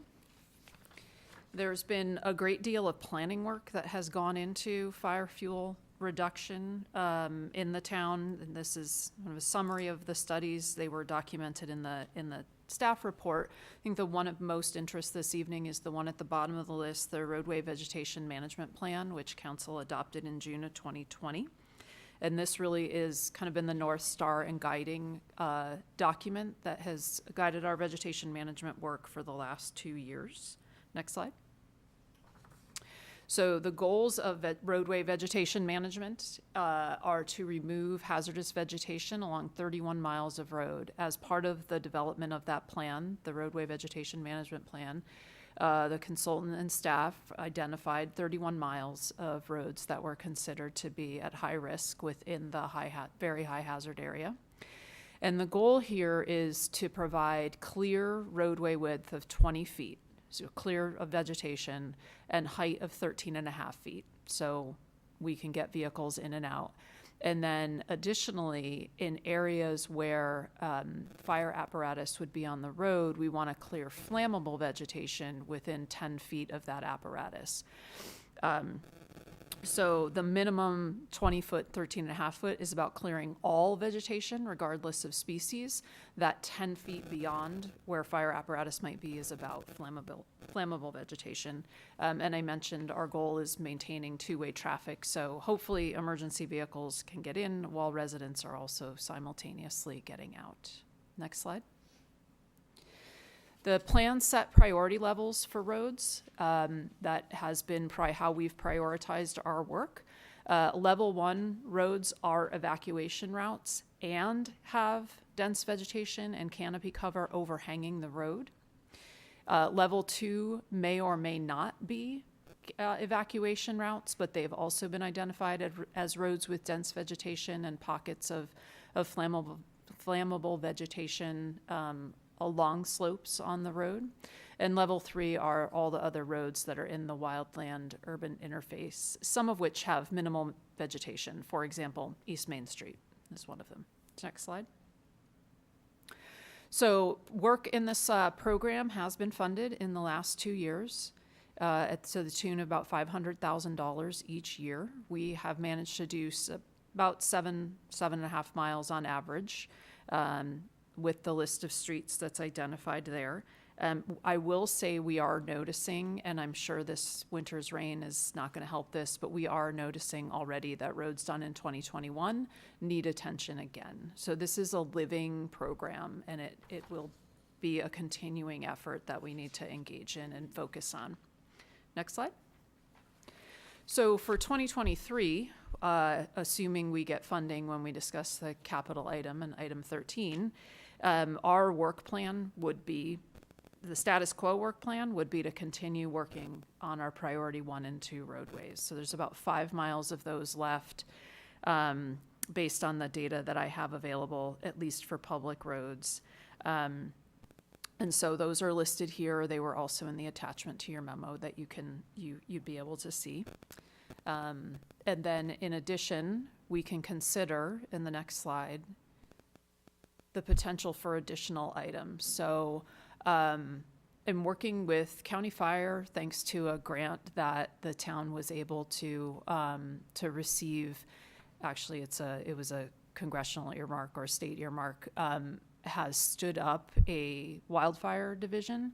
So we are working with them to assess our roadways again. Again, like I said, I think this is a living document. I see some roads that maybe we need to give attention to that we missed in the first round. So we're working through some of those things. So we'll be looking at that and seeing if we need to go back and hit some roads that were previously done. We're also looking to receive council direction on some other priorities that have risen. We just discussed Overlook, Overlook Road is in the list of priorities as a priority 3 road. College Avenue has some portions of it that are priority 2, so we would get to them anyway. There are some portions that are priority 3. High-Low Road, all 3 of those, Overlook, College, and High-Low, are eucalyptus-related challenges. High-Low is not a priority road. It is not in the very high hazard area, as best I can tell. So we're looking for some direction there. And as I close this and leave it to questions, I'll just comment that we do have grant funding that is ready and able to support the work for this year. Again, assuming we provide the match. We have $750,000 in funding from the USDA. Council had an item in September 20th of 2022. You heard an item that accepted that grant of $750,000 from the USDA, and we discussed and proposed that we would add $375 per year in 23, 24, and then 24, 25. So the idea is we would spend the $750 we'd spend $1.5 million, the $750 in federal grant plus our $750,000 match, and that we would spend it over the next 2-year period. So we're hopeful that if the town can provide the full match, we will have $750,000 this year to do roadway vegetation management. And with that, I can open it up for questions. Councilmember Rennie? Yeah, let me start with the high-low one. So the danger in that one that we had addressed probably about 3 years ago, I think we allocated something around $50,000 to trim the trees so they would stop dropping limbs. And those are very different eucalyptus trees than the ones on Overlook, for example.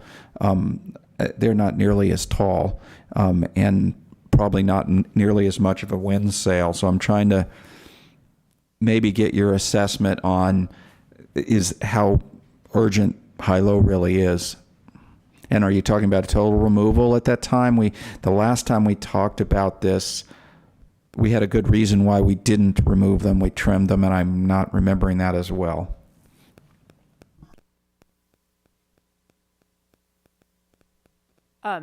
So with regard to high-low and all the eucalyptus, including on Overlook, they are part of a trimming program. So I mentioned in the desk item that at Overlook some years ago, the arborist recommended removal of those trees. And when we started to do that work, there was concern from the neighborhood in that area. So we dialed back and started with, every 4 years or so working on trimming. And my understanding is the eucalyptus on high-low receive similar treatment. But your recommendation or your question is about removal here now, not trimming. That is correct. Councilmember Hudes. Thank you. With regard to Overlook, I'm interested to hear from the residents, but I did have sort of a technical question first, and that has to do with the priority level and how that was arrived at, in that it appears to me that it's an evacuation route, as are quite a few streets around there. Chestnut, Wissahickon, Ellenwood, Alexander, Bachman, Masole seem to be the way out. In fact, I think I've seen some signs there about evacuation route, but they are not on they're not considered an evacuation route on the table. So my question is, if in sort of reality, Overlook is on the is an evacuation route, wouldn't that be a consideration to at least make it a priority 2? I appreciate that question. Thank you. So in preparing this report and evaluating the vegetation management plan, one of the things I really was trying to understand is how the evacuation routes were identified. And I have not been able to understand that fully. One thing that's been very clear to me is vegetation is changing all the time, and the conditions in the field are changing all the time. And so this document very much needs to be a living document. And how we conceive of vegetation route or evacuation routes is going to continue to change. And the truth is, how people evacuate or what they use for route is going to depend very much on where the fire is coming from or what. So I think it's incumbent on us to have as many routes clear as we can. I think that on Overlook, the reason it was category 3 or priority 3 actually is because when you think about the density of vegetation immediately around the road and that 20-foot width and 13 and a half feet of height, the eucalyptus already meet that. And so I think that's what knocked it down in priority.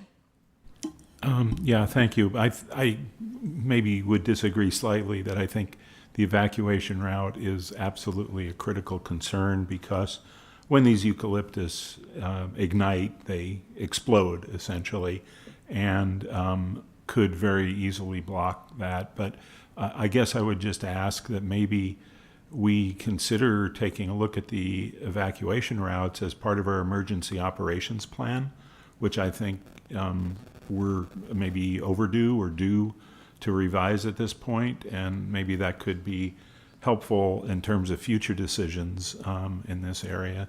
So thank you. And like I said, I'm interested to hear from the public on it. Yes, Councilmember Moore, we have members of the public waiting to speak. Is it a quick question or is it a comment? If I'm very much want to hear from the public as well, so we can go to them first. Okay, all right. I'm going to open this up for public comment. I have 3 speaker cards. The first one is Anita Goddard.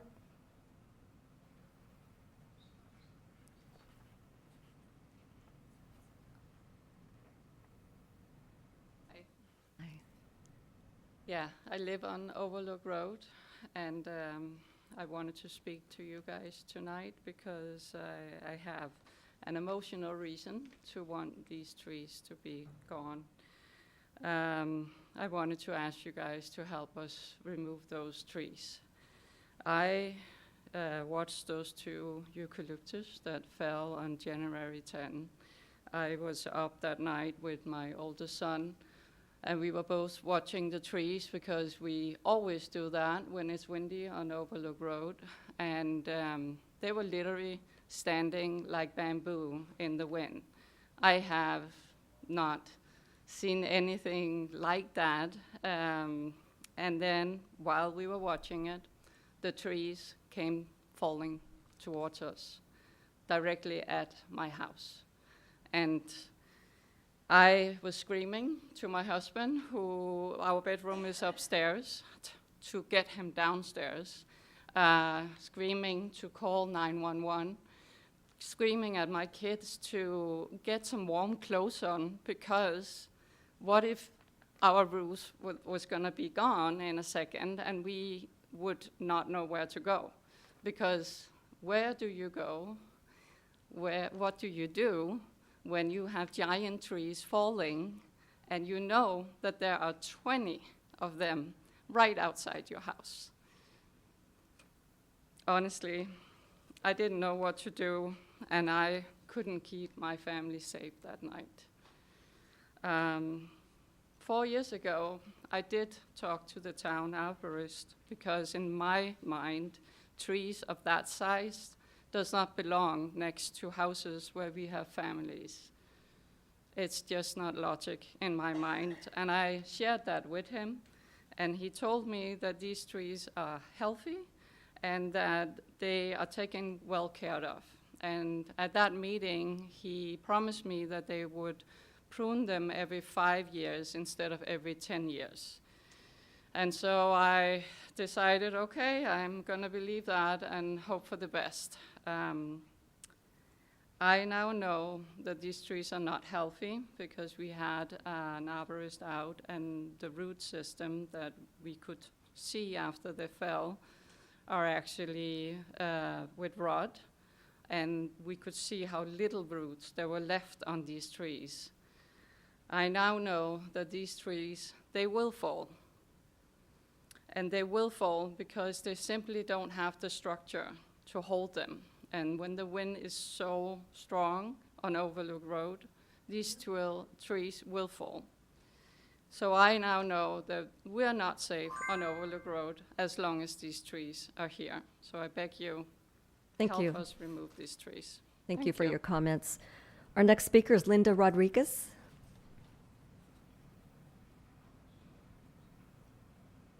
Good evening. Thank you for letting me speak tonight. My name is Linda Rodriguez, and I live at 600 Pennsylvania, building number 6. Building number 6 faces Overlook Road. It's right on the corner of Wissahickon and Overlook Road. I live in that building. The 2 trees that fell on January 10th are directly in front of my building, about 30 feet away. I live in the upstairs condominium. If those trees would have fallen the opposite way, they would have fallen directly on me. Because I live in an upstairs unit, I don't have any place to go when these trees start swirling around during the wind. I appreciate and realize that they're also a fire hazard, but I think what we're avoiding to mention is that not only are they a fire hazard, they're also a hazard due to wind because of their compromised root structure. We gave you a lot of information. We've given you an arborist report. We've given you a letter outlining the destruction that these trees caused when they fell. We've had numerous letters from from the neighbors, and we also have a petition of close to 200 people in the Glen Ridge area that want these trees removed. I ask sincerely that you please make the removal of these trees a priority number one, so that we can all feel safe under these trees. I have friends and family that call me when the wind starts blowing and want me to come and stay at their house because they're so afraid that these trees are going to fall on us. These trees don't just affect the people that live on Overlook Road, they affect the people that live, walk, and drive on this road, which is why we were able to get so many people in the surrounding area to sign this petition in 2 days. So I'm asking you to please consider all the information that we have submitted and also to move it up to a priority one. Thank you. Councilmember Hudes, don't go away. Ms. Rodriguez, if you could step back up. Thank you, and thank you for your comments tonight. You've been in that location for some time, correct? Yes, I have. I think it was mentioned in the staff report that at one point, some residents in the area were opposed to removing the trees. In gathering your petitions, have you come across any residents that are opposed to removing those trees? If I remember correctly, that proposal to remove, and it wasn't all the trees, it was every other tree. It was about 15 years ago. In the past 15 years, the residents on Overlook Road have changed. Now we have families that live under those trees. We have people with children. They ride their bikes under those trees. They play under those trees. So I think to think back about the residents that didn't vote for removing every other tree at that time, they don't even live there anymore. Maybe a couple of them do. All the canvassing that we did and the calling of people we did, I have two people that are kind of ambivalent about removing the trees. And one other thing, 5 years ago when we had the trees trimmed, they weren't trimmed automatically by the town. They were trimmed because I and several other neighbors kept sending emails to the town to have the trees trimmed. That's why the trees were trimmed 5 years ago. Not because the town said, oh, they need to be trimmed. And they really weren't really trimmed a lot. We looked at them and said, wow, they were trimmed because they're so tall. I mean, they're really big trees. I don't know how many of you have seen them, but they're really big trees. Thank you. I see them every day. Thanks. Thank you. I have one more speaker card, and then I'm going to go to Rob Stump on Zoom. So my last speaker card is for Mary O'Connell. Hi, Council Member. Thank you for having me tonight and allowing us to speak. You've received a lot of information from us, and I know we've met with both Matthew Hughes and Nicole here.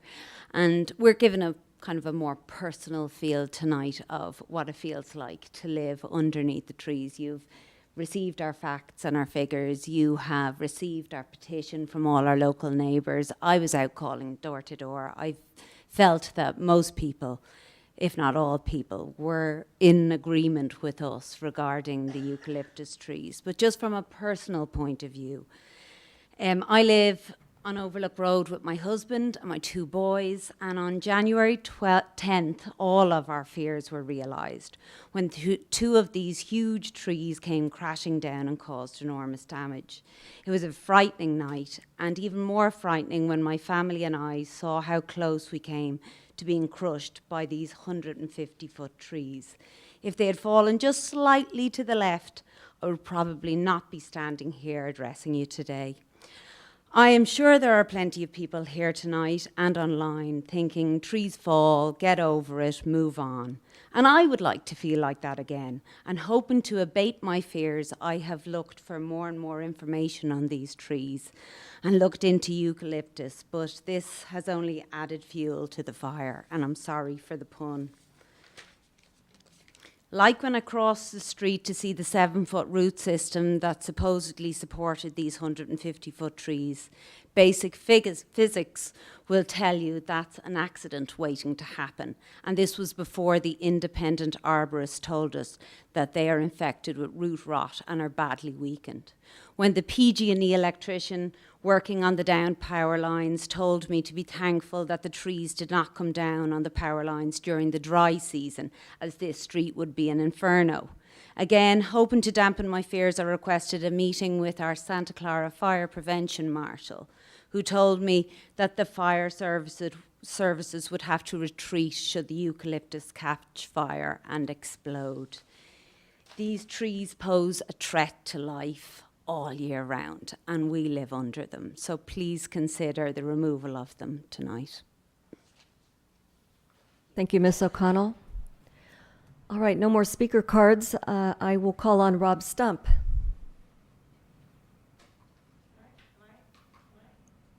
Oh, yes. Thank you, Council.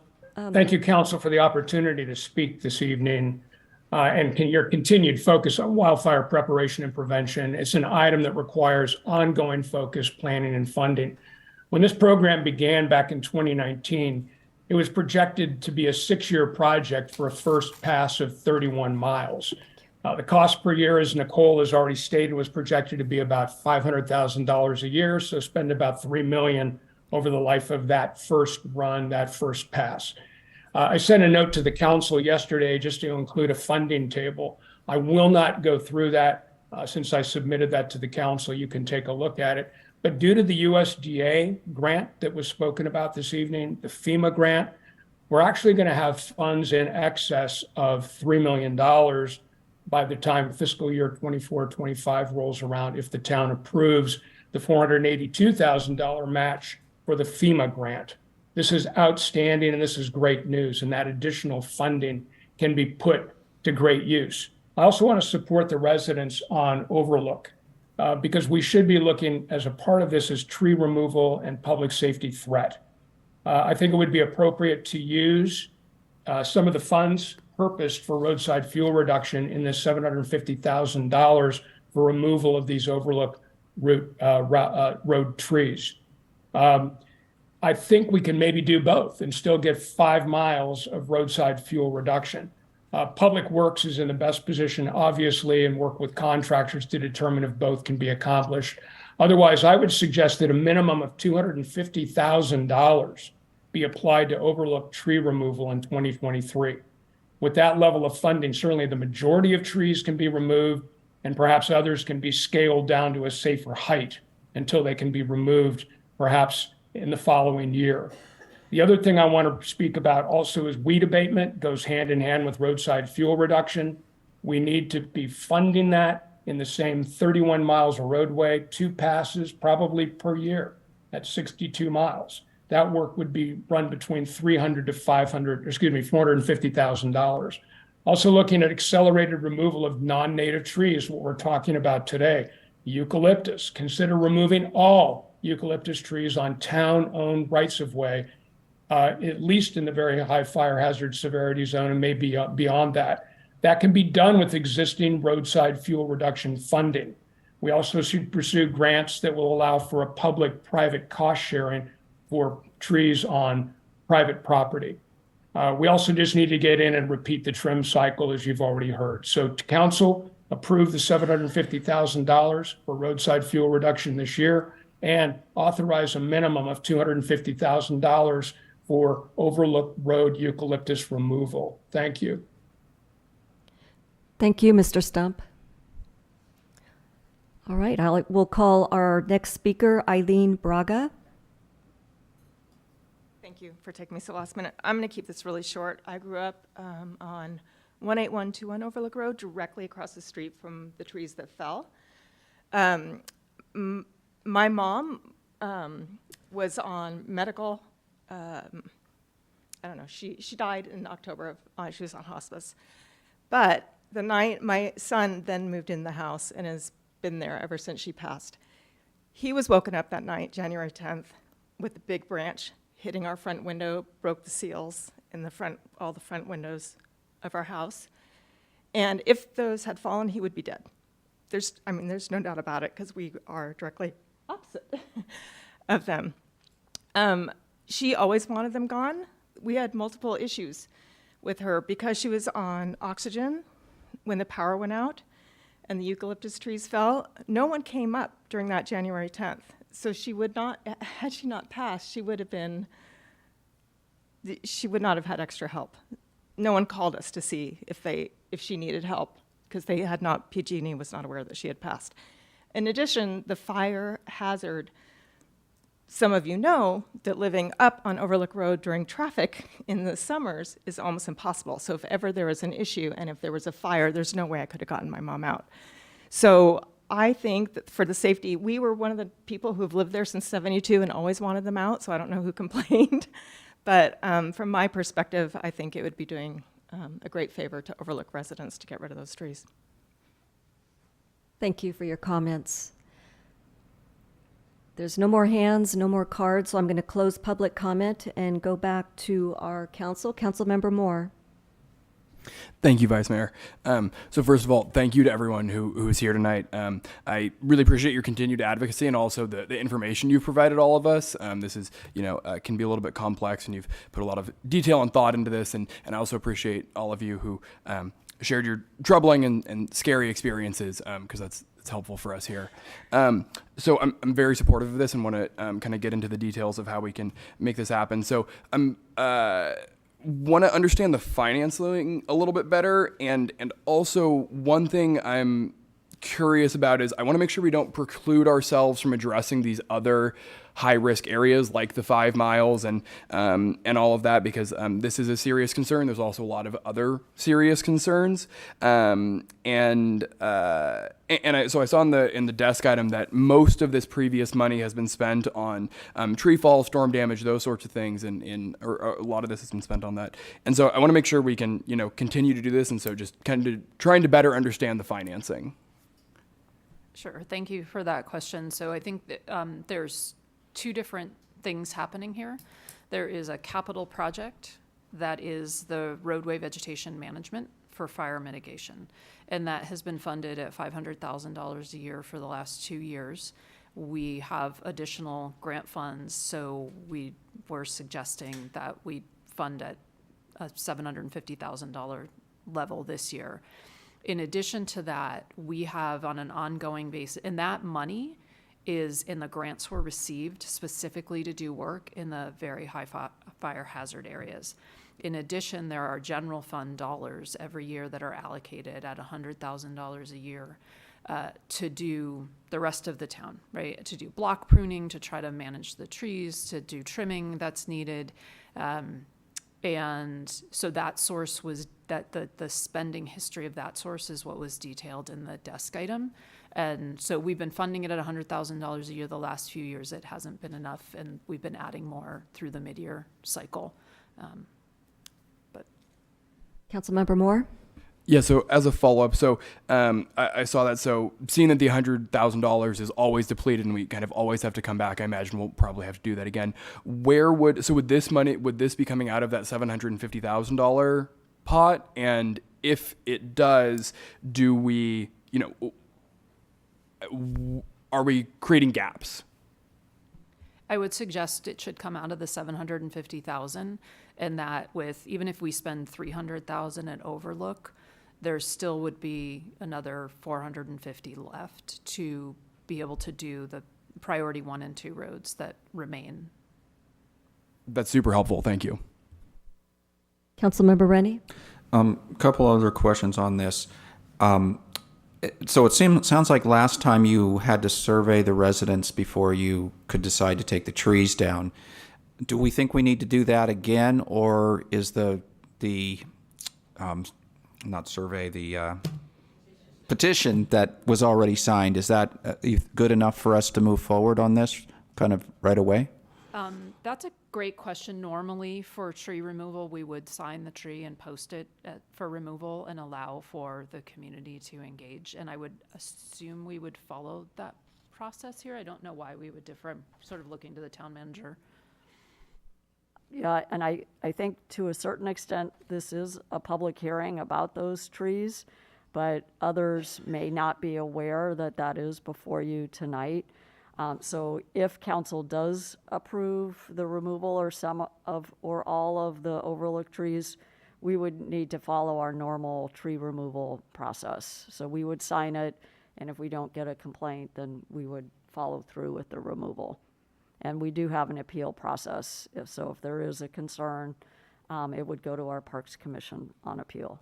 And so second question, on the financing, you're talking about the 750 grant, but we are going to have to, this year or next year, put in another 750. So there's really $1.5 million that's going to be available for the roadside vegetation between this year and next year at least, maybe all this year, depending on how we allocate it on the next budget item. That is correct if we allocate the match. And the question is, do we fully allocate 750 this year? So we have the 1.5 ready to go as of July 1, or are we going to allocate 375 and 375? And then a kind of a final question on the mechanics of it. I know we've talked about before, there's kind of a bandwidth limitation of how much work we can do in a year. We couldn't go spend $5 million because, we don't have a vendor that's got enough bandwidth. My perception is these tree removals, which is a big piece of dollars, would be done by a completely different contractor than our typical vegetation management. This is going to be somebody that's an expert with tall equipment for cutting down trees. So this shouldn't affect our other vegetation management bandwidth from that perspective. Am I thinking this through correctly? Yeah, it's funny, I was thinking about this last night. I think I would bid two different bids, one for the removal of the eucalyptus and one for the traditional vegetation management, because they are really different work items. And then our staff resource is just putting the bid out and monitoring the contract. And also we do inspect the work to make sure it gets done appropriately, but it is a lower barrier to entry.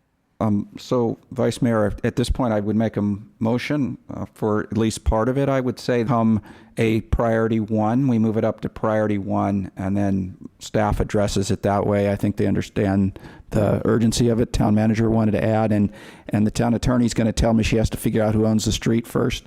No, actually, the mayor has her hand raised, so I don't know if the vice mayor wants to allow for further questions before a motion, or if you want a motion and a second and continued discussion.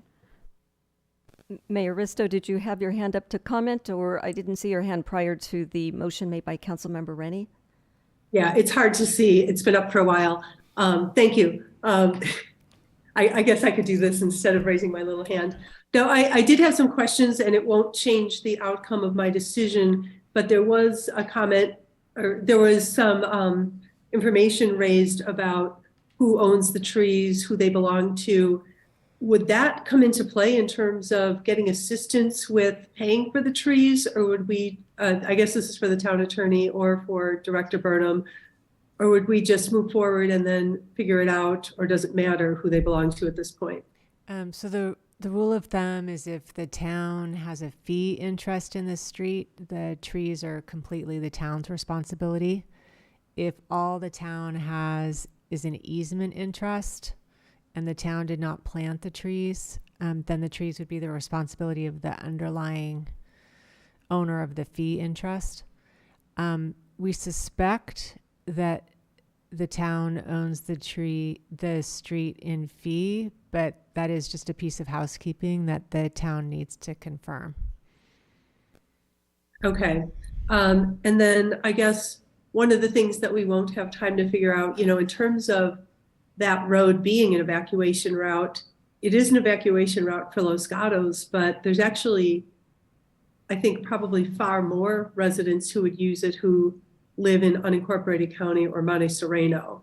And so it probably would have been nice to get their assistance with this if they had funding for it. But I do think this is a really high priority. I'll let Councilmember Rennie make the motion, but given that we have money for this, given that we know these trees, present a fire hazard as well as a falling hazard, and we have the financing for it, I'm willing to look at diverting some of our other mile cleanups for this location. This will certainly be our most intense fraction of a mile for financing. I guess I have one other question, and that was, Rob Stump had brought up in his item to the council of spending perhaps up to $250,000.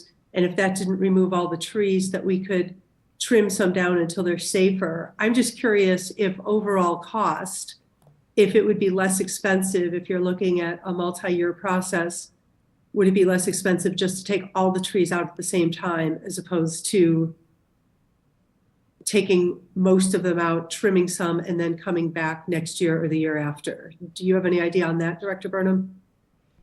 I would expect economy of scale and that it would be more cost effective if we can do them all at once. Okay, I would be supportive of that. Okay, back to Councilmember Rennie through the chair. Okay, thank you. I'm not sure if Councilmember Rennie finished his motion, but Councilmember Hudes has his hand up. I'm not sure if that was to second it, or did you have a It comment? was to second it. I thought it was finished. Okay, very good. All right, we have a motion and a second. Councilmember Moore. Yeah, one quick question before we vote. So in terms of planting trees after we remove the trees, will that follow our normal process? I know I had heard, yeah, will that follow our normal process? Yes, we will seek to install new trees, plant new trees that are from the approved tree list. Perfect. That are hopefully native. Yeah, great, thank you. Okay, can the town clerk take a roll call, please? Councilmember Could you Rennie? repeat the motion? We had a motion by Councilmember Rennie, seconded by Councilmember Hudes.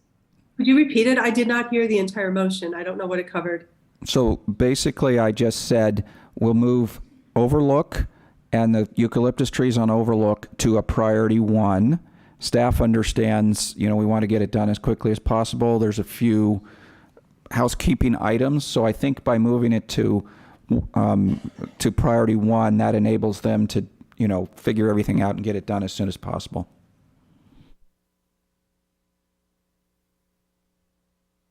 Okay, I think the question was answered.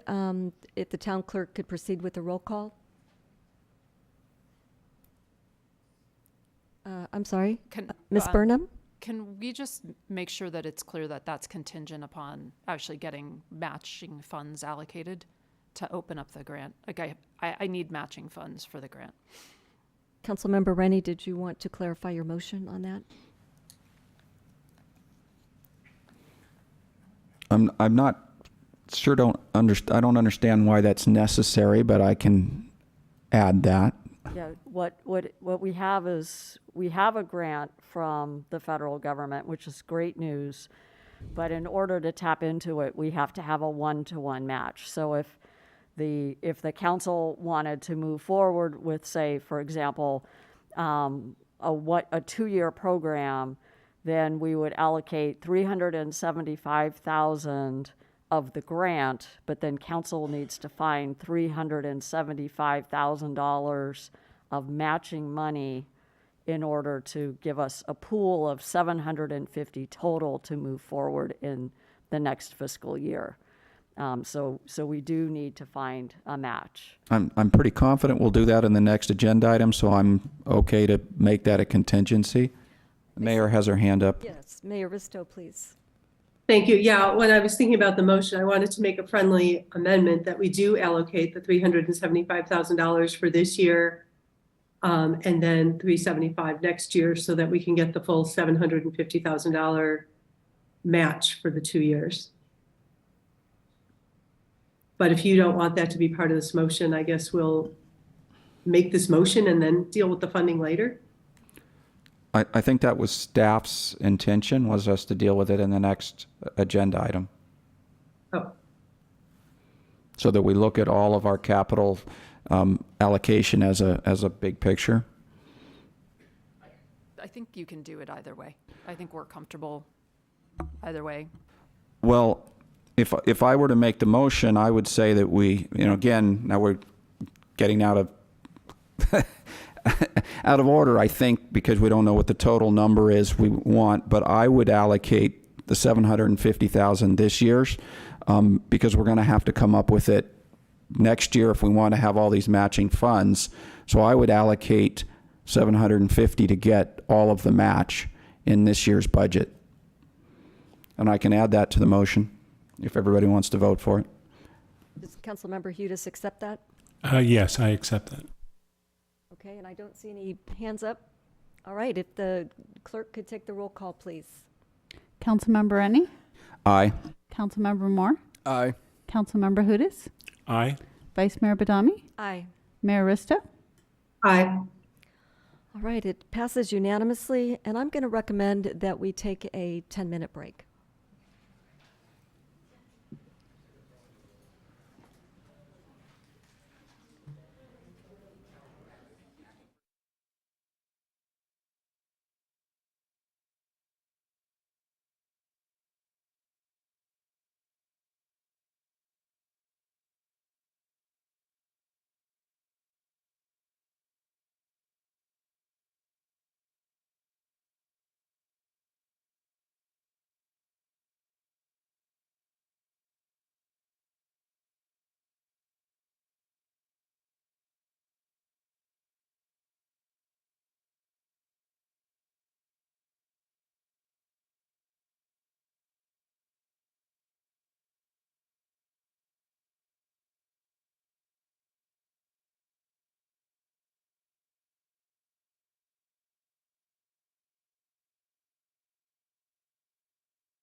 Welcome back. We're ready to get started again.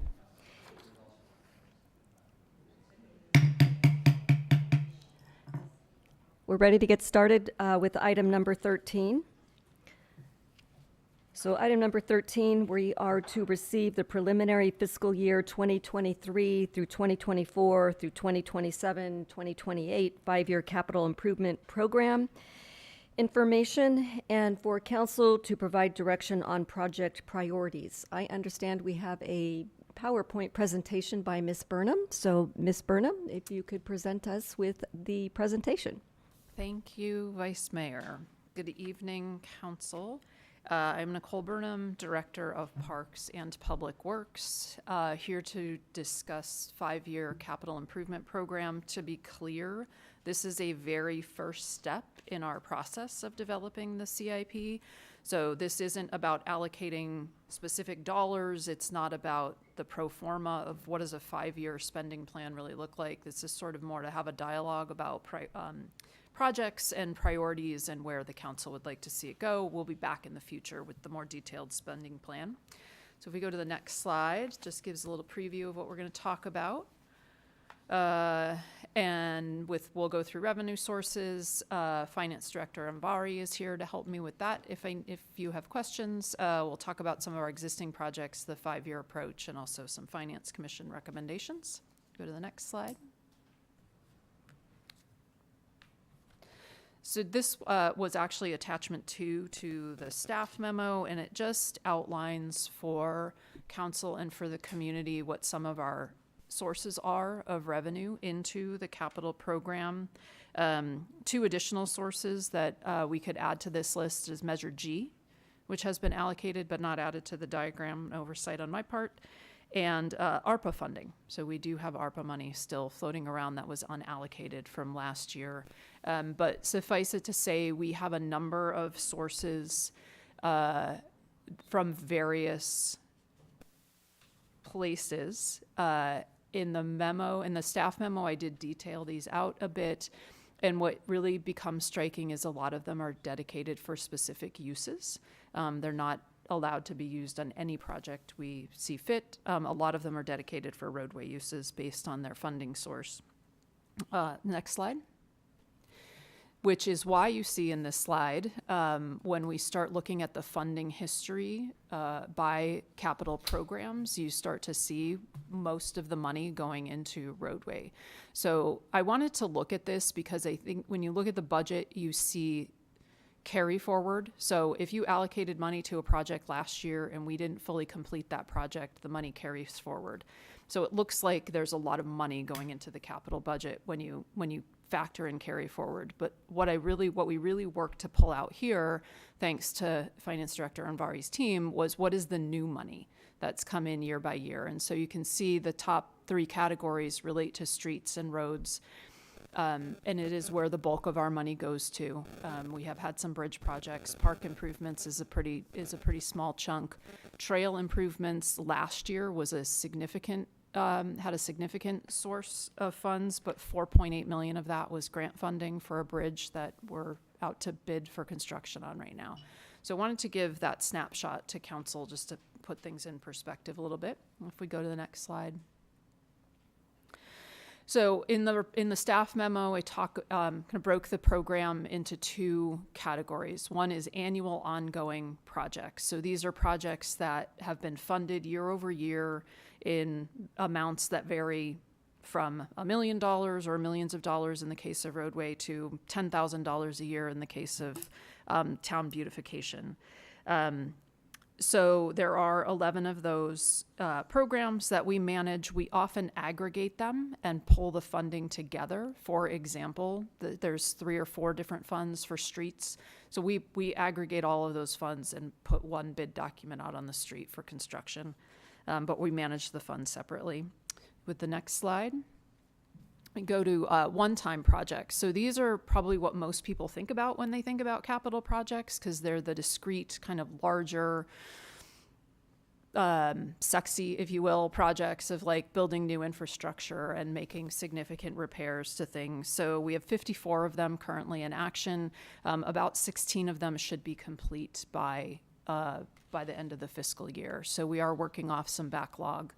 And the rest of the data is there for those projects. I'm happy to answer questions about specific projects when we get to Q&A if you have them. With the next slide. So that gets us to kind of the topic of tonight's discussion, which is where does council want to see our funding going? We made recommendations in the staff memo, specifically around adding 3 annual ongoing projects, vegetation management being 2 of them. We talked in the last item about how critical that activity is. We were talking specifically about roadside, but open space is going to be equally as important. We are working through environmental clearances right now to do vegetation management in the open space areas. But I think that's going to be, like we talked about, a consistent need for the town to support the wildfire mitigation measures that we've been working on for a few years. And the third of the annual ongoing that I'd recommend consideration of is funding for ADA compliance. The town completed an ADA assessment of all its town facilities, which would be sidewalks, streets, buildings, parks. And there's a pretty long list of backlog items that need to be addressed. So now as we move forward with capital projects, we will incorporate ADA compliance into those scopes. So we will continue to pick away at that list. But an ongoing funding source of a nominal amount will help when we come across things that we haven't expected. My easiest example is we need to replace a door and it should have a push button for wheelchair access. This would provide us some nominal funding source to be able to provide that kind of improvement. So those were the annual ongoing ones. And then with regard to one-time projects, I'm suggesting that we should shore up funding for existing projects, like the existing one-time projects that are underfunded. In today's desk item, I identified 3 specifically. One is the repair of turf at Plaza Park. It's funded for about half of what we need to be able to complete that. And this winter's rain has done nothing to help the condition of grass in that park. Kennedy Road, we have some grant funding available to do some improvements, to begin design on improvements. But we recently had bids come back for the design work and found that we don't have enough money to move forward with even preliminary design for Kennedy Road. That was a priority project in our bicycle and pedestrian master plan. And Shannon Road, the section of Shannon Road that requires stabilization between Deduca and Santa Rosa, continues to be an ongoing need. So those are our recommendations as priorities for one-time projects. We'd also, as part of our report, just encourage council to be thinking about parks and trails. We do have needs there, and we don't have consistent funding sources, so we need to be ever mindful of working on that. And attachment 5 of the council memo does identify a series of park needs that we have. Some of them are required for regulatory compliance, and some of them are needed for safety. And then in a desk memo or an addendum that published this week, also mentioned the idea of unanticipated repairs. So in August of last year, when we first talked about the ARPA funding, we included a request, and council granted a $100,000 fund for unanticipated repairs. And that fund has actually proven its value. This year we had 2 different drainage systems fail in town that needed repair, and with the use of those funds, we were able to get competitive bids from contractors and make those repairs quickly before they worsened and created more property damage. We're about to put forward a request to potentially use additional funds out of that source for repairing fencing, and asphalt and concrete that's been damaged by tree uplift from the recent storm. So that's the kind of thing that fund, without that fund, it means I have a problem with a storm drainage system and I need to take an item forward to you for council.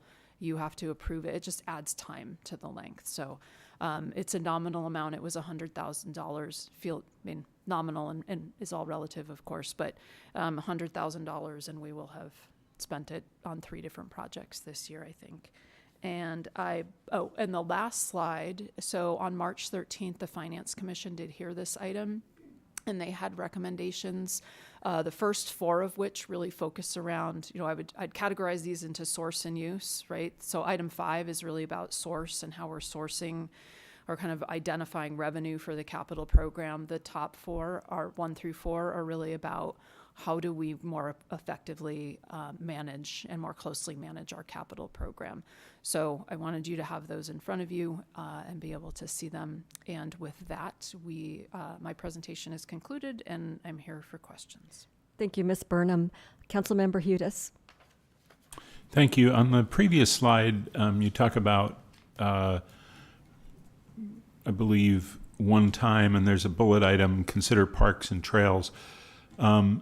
Is that where the community garden sits? And I know that there's been some progress made on starting the design of it, but is that where that is?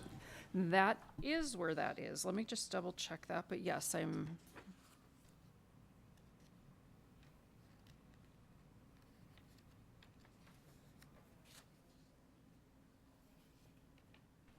Yes, both that as well as that is in Parks and Trails, the Pinehurst Community Garden, as is the Lynn Avenue pedestrian path, and we are in the consultant selection process right now for both of those, and they are funded, we expect, through about 35% design.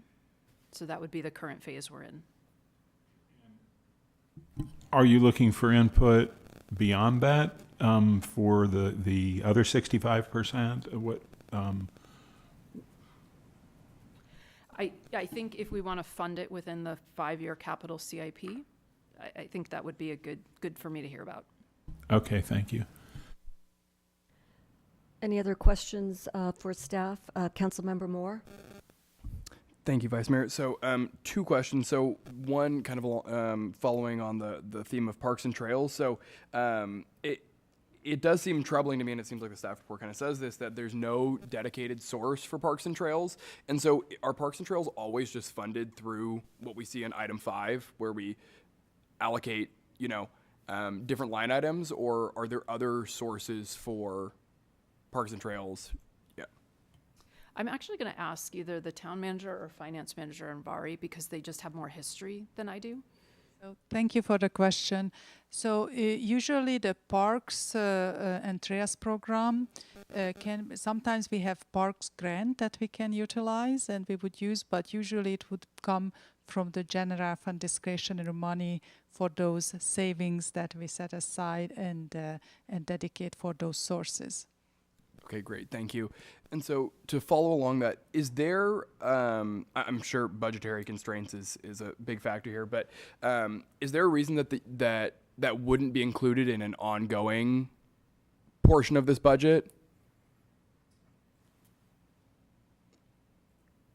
I think we have some elements that are included in the ongoing, the FIBAR projects, right? That's about playground safety. And I think a lot of needs at parks don't necessarily fit that well, right? We're at the coming up, unfortunately, House Play Lot met an untimely demise this week or last week, but other playgrounds are coming up to need.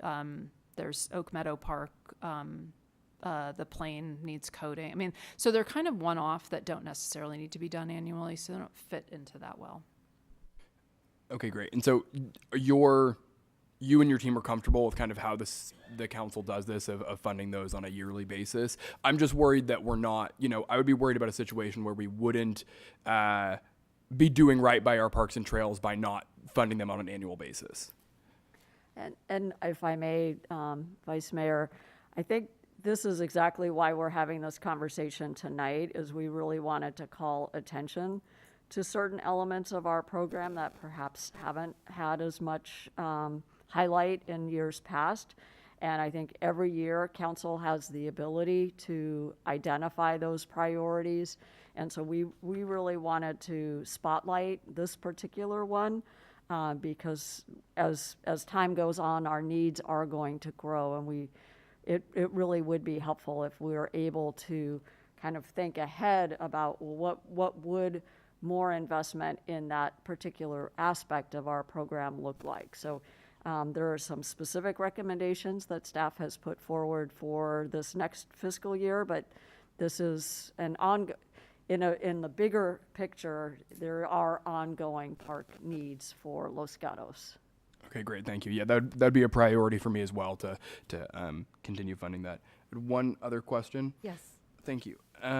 So the unanticipated repairs. So you talked a little bit about this, Director Burnham, but so if we didn't have the ARPA money there, you would have had to come back to council with that emergency situation. Is that correct? That's correct. Okay, great. And so theoretically, we could, continue to use ARPA money or, general fund money to continue to fund that. But again, that seems like something we might want to think about funding on an annual basis in the future. I think that, your drainage example is perfect, where it's like that is so immediate and will cost infinitely more money the longer we take to not address it. And so I'm glad that we had this, and I want to make sure we, continue to have that sort of flexibility for you and your team. Any further questions for staff before I open up the item for public comment? See none. I will. The mayor has her Mayor, hand I'm raised. sorry, Mayor Risto, please comment. Your Thank you. question. Following up on Councilmember Moore's question about the unanticipated repairs, I was also wondering about that and thinking that probably makes sense to be in the CIP annually. Does it seem like $100,000 was enough? I mean, I realize this was kind of an insane year, and maybe some of the things that happened identify longer term projects that wouldn't fall under anticipated in the future. But if we were to, is that a reasonable number? Is that what you would be asking for, is $100,000? Yes, I think it's a reasonable number. Okay, thank you. I'll save my other questions for later. Okay, any further questions? See none, I'll open up the item for public comment. I have speaker cards and a hand up on Zoom, but I'm going to start with the speaker card with Nancy Walker.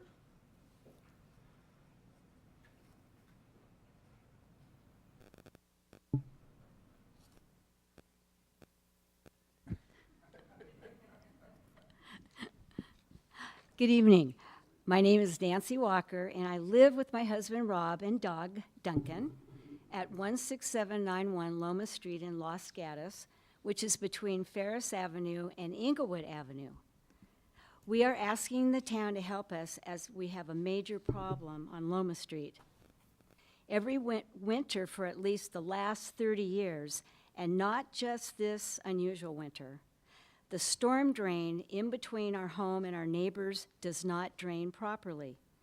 Even with just a Category 1 rainstorm, it backs up to flood the street, flows like a river into our neighbor's side and backyard, which crosses over to our backyard and has flooded our basement twice. This flooding affects 6 homes on Loma Street and also the cul-de-sac at the end of Ferris Avenue. All surrounding neighborhoods, including Potter Court and I believe the Sona Creek Healthcare Facility, empty their rainwater into this small, ill-equipped, and overwhelmed storm drain. From here it flows 100 yards to a drainage catch on Inglewood Avenue, and then an additional 50 yards towards Topping Way to an improperly maintained culvert that has been neglected by Valley Water for many decades. Each year during the entire winter, there's a huge amount of sandbags and water barriers on our street, keeping residents from using their garages and causing them to park on the street. It's not unusual for us to wake up at 2 or 3 in the morning, worried by seeing water rushing and coming into our property and not being able to do anything about it. Besides the extreme stress, going outside, stepping over sandbags and water barriers, and walking through deep water is a safety hazard for me and my husband.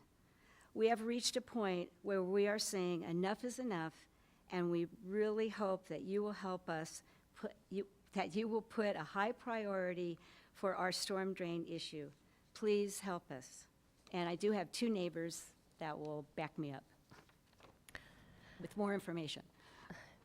Thank you. Any questions? I see none. I recognize the subject matter, so I will call the next speaker, which is Carrie Lindholm.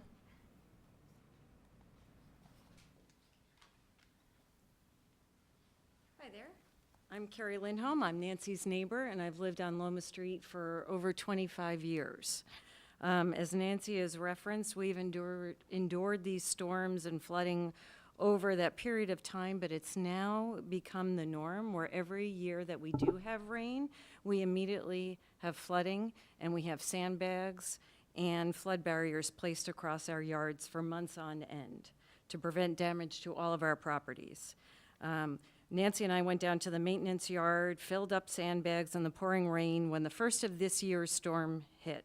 We filled probably 50 bags and they didn't make a dent.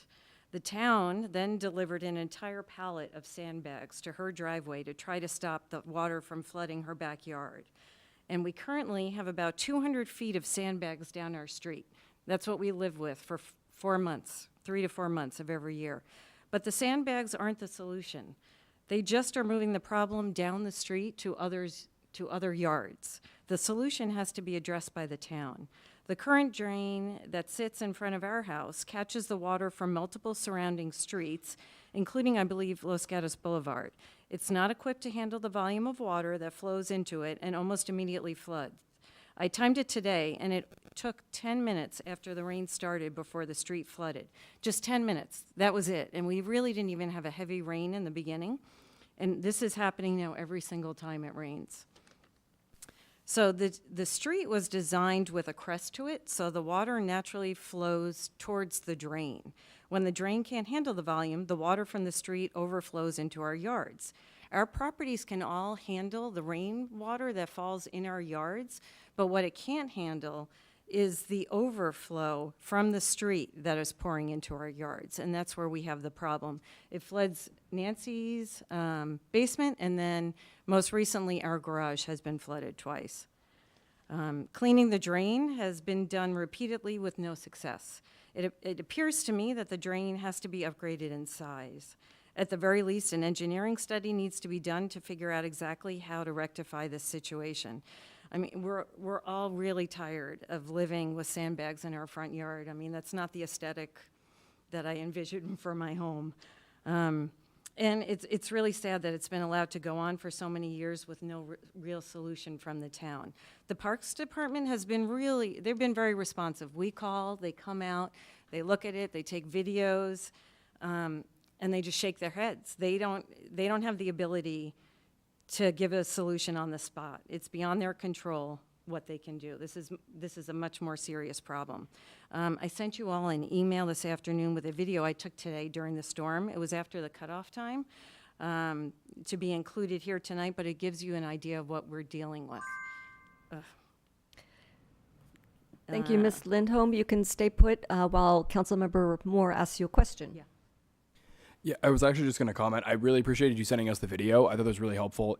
That's worse than most flooding I've seen. And that was mild compared to what we've Yeah, had. no, thank you. Thank you for that. A quick question of staff on this item. Is this something that is currently included in our budget in like the stormwater system piece, or is this beyond that?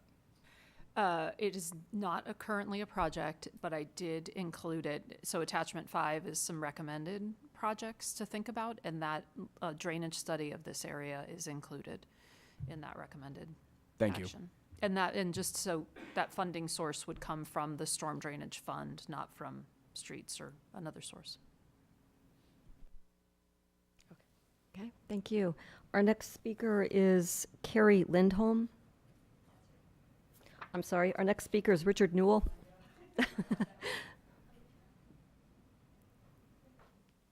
Thank you. I have a PowerPoint that I sent in. Could that be pulled up? I'm the young buck on the street. I've only been there almost 15 years compared to 3 decades, and I share the sentiment that enough is enough. So we'd love some help turning what we have now as a river back into our street. I'd like to put some more pictures and video to this so you guys can see what it's all about. So if I can have the next slide. As far as to orient ourselves to the location, that's tough to see. We're on the east side, so between Inglewood and Los Gatos Boulevard. and Shannon and Kennedy. Not on a hillside, not on low-lying creek side. This is high land that I don't think should be flooding. So if you can hit next slide, please. As was mentioned, there's multiple houses on Loma Street. There's a house on Ferris that's also affected, although anyone that tries to traverse this area during the rain knows that there's a couple feet of water that they have to drive through. Next slide. So the culprit is the storm drains that you see here. I probably shouldn't use the term drain because they don't actually do much draining. In fact, it's a tough debate when it rains. We think, should we put a piece of plywood over this with sandbags on top of it? Because water's actually bubbling out of it, not going down the drain, which brings more water to the neighborhood. Next slide. So we're going to basically be looking from the walkers here. This is looking down Loma Street towards Inglewood. Next slide. Looking a little bit more to the right, and then next slide. Looking straight across the street, and then next slide. Looking back down Loma Street towards Ferris on the right-hand side there. Next slide. This is a video that I took walking from down Loma Street from Inglewood. Here's water just running into the neighbor's garage, running into their backyard. You'll notice coming up, it doesn't project very well here. Maybe it's better on your guys' computer screen. Multiple sandbags, 2 to 3 high, and then they'll turn to the right, runs down this driveway, right through the garage, right through this person's garage, into my backyard, where I'll have 2 to 3 feet of water in my backyard. This is my house coming up. I've personally put all these rocks out there to try to function as a barrier so the water does not come down. I have a water barrier across the driveway, so I can't go in and out of my driveway. Sometimes this works. Other times I have another water barrier in front of my garage. Other times it doesn't work. The water here is about 2.5 feet deep. This is the walkers coming up. You look to the right, and this is down their driveway. You'll notice these are different times of day, multiple rain events. This isn't just like it happens once. This is looking down towards Ferris. We're going to turn to the left, and you'll see that water's flooded all across the street to the left as well. Next slide. This will be a slide during the day of water running down poor Nancy and Rob's driveway. Right behind us is their garage. It runs right into their garage and then right into their basement. Next slide. So I'm not a civil engineer. I'm an emergency physician, and I am intimately aware of symptoms present themselves as an indication of more serious upstream disease. I don't think these storm drains are actually the problem. I think it's more upstream, and we probably need more than just an assessment engineering report. We actually probably need some action here, so I appreciate your help turning our river back into our street. Thank you. Thank you, Dr. Newell. All right, I am going to go to our Zoom participants. Mr. Picro.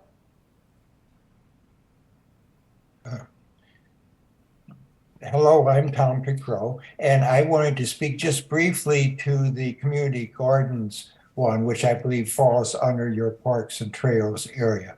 And let me explain.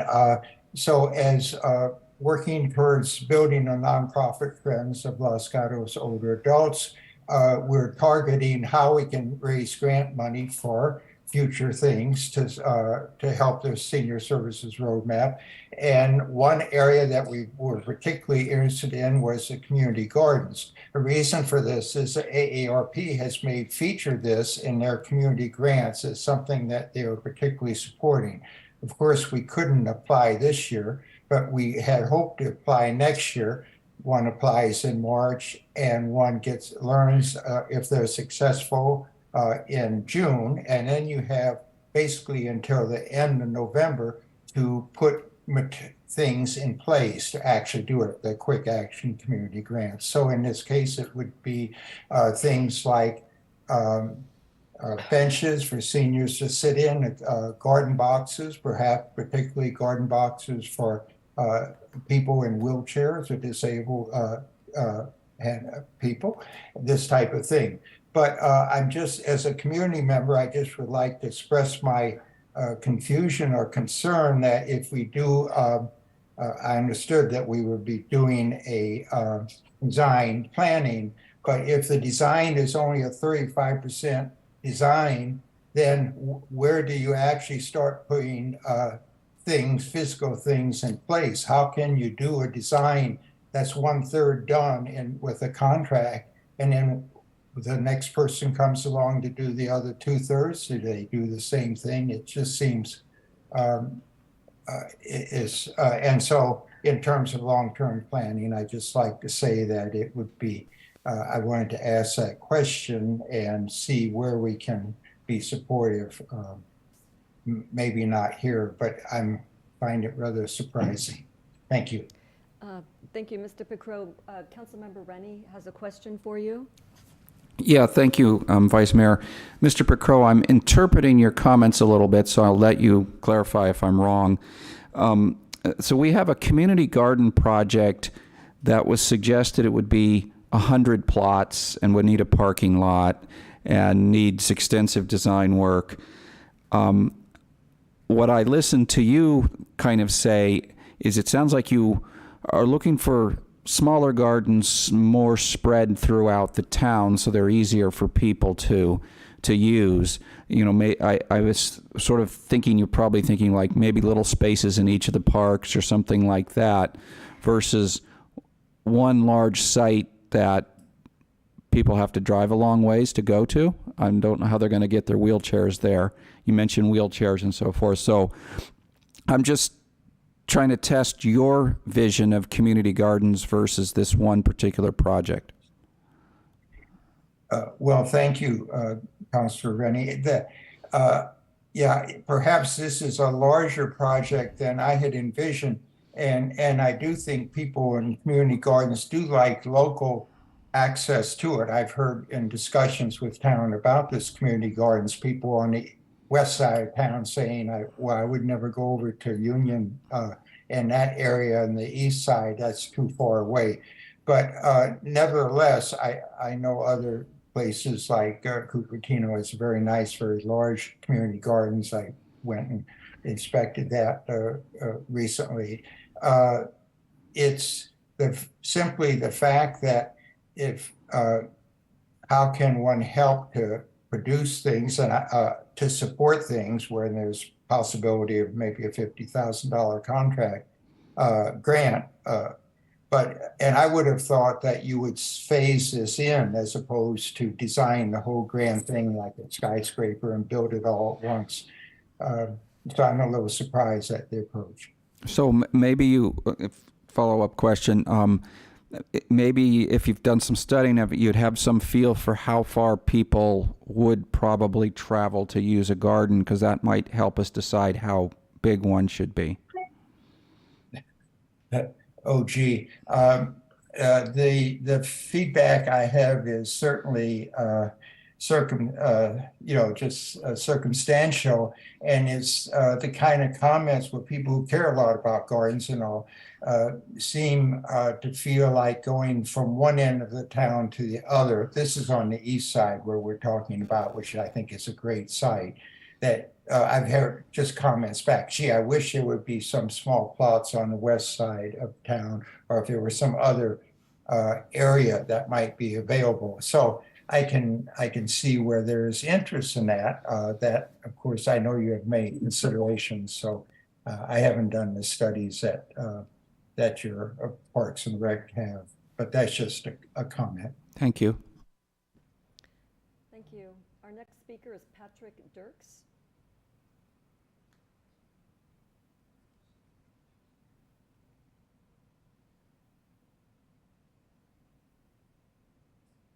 Go ahead, Mr. Dirks.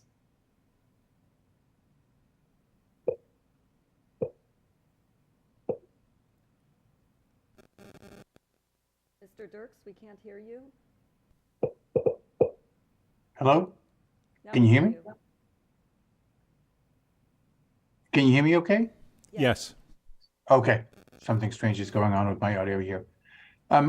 As you may know, as part of the town's emergency preparedness planning, the town's been divided into 12 CERT zones, and we've installed incident command posts in 9 of those 12. We are requesting capital improvement budget for fiscal years 24, 25, and 26 to modernize and build out CERT emergency management facilities to serve all residents of Los Gatos. I'm a member of CERT, and I lead the local Aries Races Ham radio volunteer group that works closely with CERT, and I'd like to share some of my personal experiences in the context of these requests. From past exercises that we've done, we find these ICPs really become key hubs in activations. But these ICPs need more working space, reliable power. The gasoline generators can't be counted on in an emergency. More radios for volunteers, but also town staff and council, and some means of communicating from these ICPs to the field where events are happening without relying necessarily on everybody having a ham license, although we try to encourage that as much as we can. And hence we use GMRS radios quite heavily. Many ICPs, though, were originally built using small sheds, and pre-stocked equipment is great, but room to operate is even better, as we've learned over time. So we're requesting refurbishment of a number of the older ICP sheds. And we use events like the holiday parade and periodic exercises to practice for actual disasters. And having a mobile ICP we found has been really valuable, but it needs to be fully equipped just like another ICP. And that's another thing that we're asking for money for. Key in the ask is money for better GMRS repeaters. When we had the storms in January and we activated the EOC for real, we really found that there were a few places in town that you just couldn't reach the EOC using GMRS. And so there's a need for better radio coverage across town. And while we use GMRS, it's an older radio technology, and we see potential for improvements with newer digital radio technologies that we'd like to transition to. We see that as a future that we'd really like to build towards, along with satellite links, which is something we're keen to investigate. The bottom line is, in a disaster, by definition, we're going to exceed the ability of even our outstanding first responders to handle. That's what a disaster is. And CERT is designed to extend our capability to manage through such a disaster. And while complete and modern facilities are important, it's equally essential that we recruit and train many more volunteers for CERT. And I understand there's a separate request for help in that area as well. That's not the topic of tonight's discussion. So I'd like to heartily recommend that area of the funding to your consideration. Thank you. Thank you, Mr. Dirks. All right, our next speaker is Ron Meyer. Yeah, as I was going through the 5-year capital plan, what I see is a bunch of shopping lists of stuff with no rhyme or reason as to how things are prioritized. I would imagine that we ought to come up with a series of priorities, obviously public safety being top priority in prioritizing any capital improvement projects, and then move down from public safety to street infrastructure, wildfire maintenance, et cetera, et cetera. I was looking through the capital plan and I don't see how things are prioritized. All I see is a bunch of shopping lists of stuff. So can somebody provide me with some insight as to how those shopping lists get, 1, developed, and then 2, prioritized? Mr. Meyer, at this point in time, we're just taking comments. We can follow up with staff, or I can have staff follow up with you. But at this point in time, council's not addressing questions at this point in time. I appreciate your comments. You still have... Okay, but in the capital plan, if the priorities were listed in the document itself, in terms of how things are prioritized, then it would be intuitively obvious as to how those priorities are established. What I'm saying is that's what's missing. I appreciate your input, and thank you for sharing your comments with us and your perspective. Thank you. You have another 1.5 minutes remaining if you'd like to speak further. No? Any questions for Mr. Meyer? Seeing none, I'll invite our next speaker, which is Ron. You have your hand back up to finish? No. All right, I'll invite our next speaker, Catherine Summers.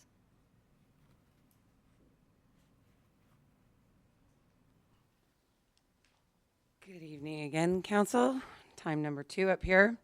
I did want to draw your attention to one of my priorities, hopefully one of yours, And it is an attachment for one of the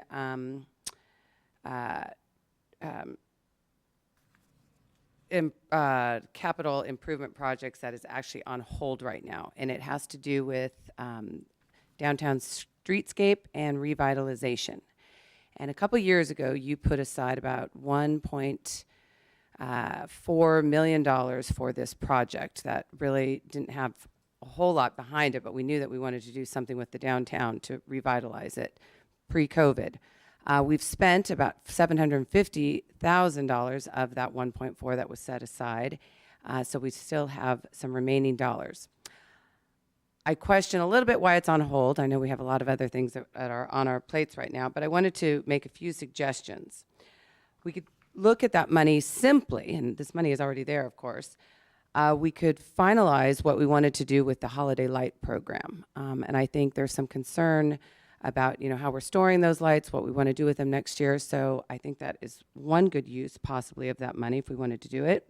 At the same time, we could look at the street pole banners to have welcoming, colorful, inviting street pole banners hanging every season of the year. I also think that we could look again at placemaking opportunities. I would like to go back to the Grays Lane idea that we had put that park or made that a park a few years ago, and we never really finished that project. I also love the idea of doing something with Village Lane as well as with Montebello Avenue. I think placemaking, and I might describe it a little bit, placemaking is fostered by reinventing public spaces to create a sense of place and activate underutilized parts of cities and towns, often through small-scale intervention and community collaboration. It strengthens community relationships and fosters creativity and the evolution of a community. All of these things, I think, could be discussed. And as luck would have it, if we invest in our downtown community in these ways, we could possibly see more businesses attracted to town. We could also see more foot traffic, pedestrians and visitors alike, who then do, in fact, fuel our economy because we see more sales tax dollars and more revenues from the TOT. So I encourage you to not just keep that money on hold, but maybe put it in your, more on the forefront of your mind so that we can really maybe do something with that money in the next few years. Thank you. Councilmember Hudis and then Councilmember Rennie. Thank you.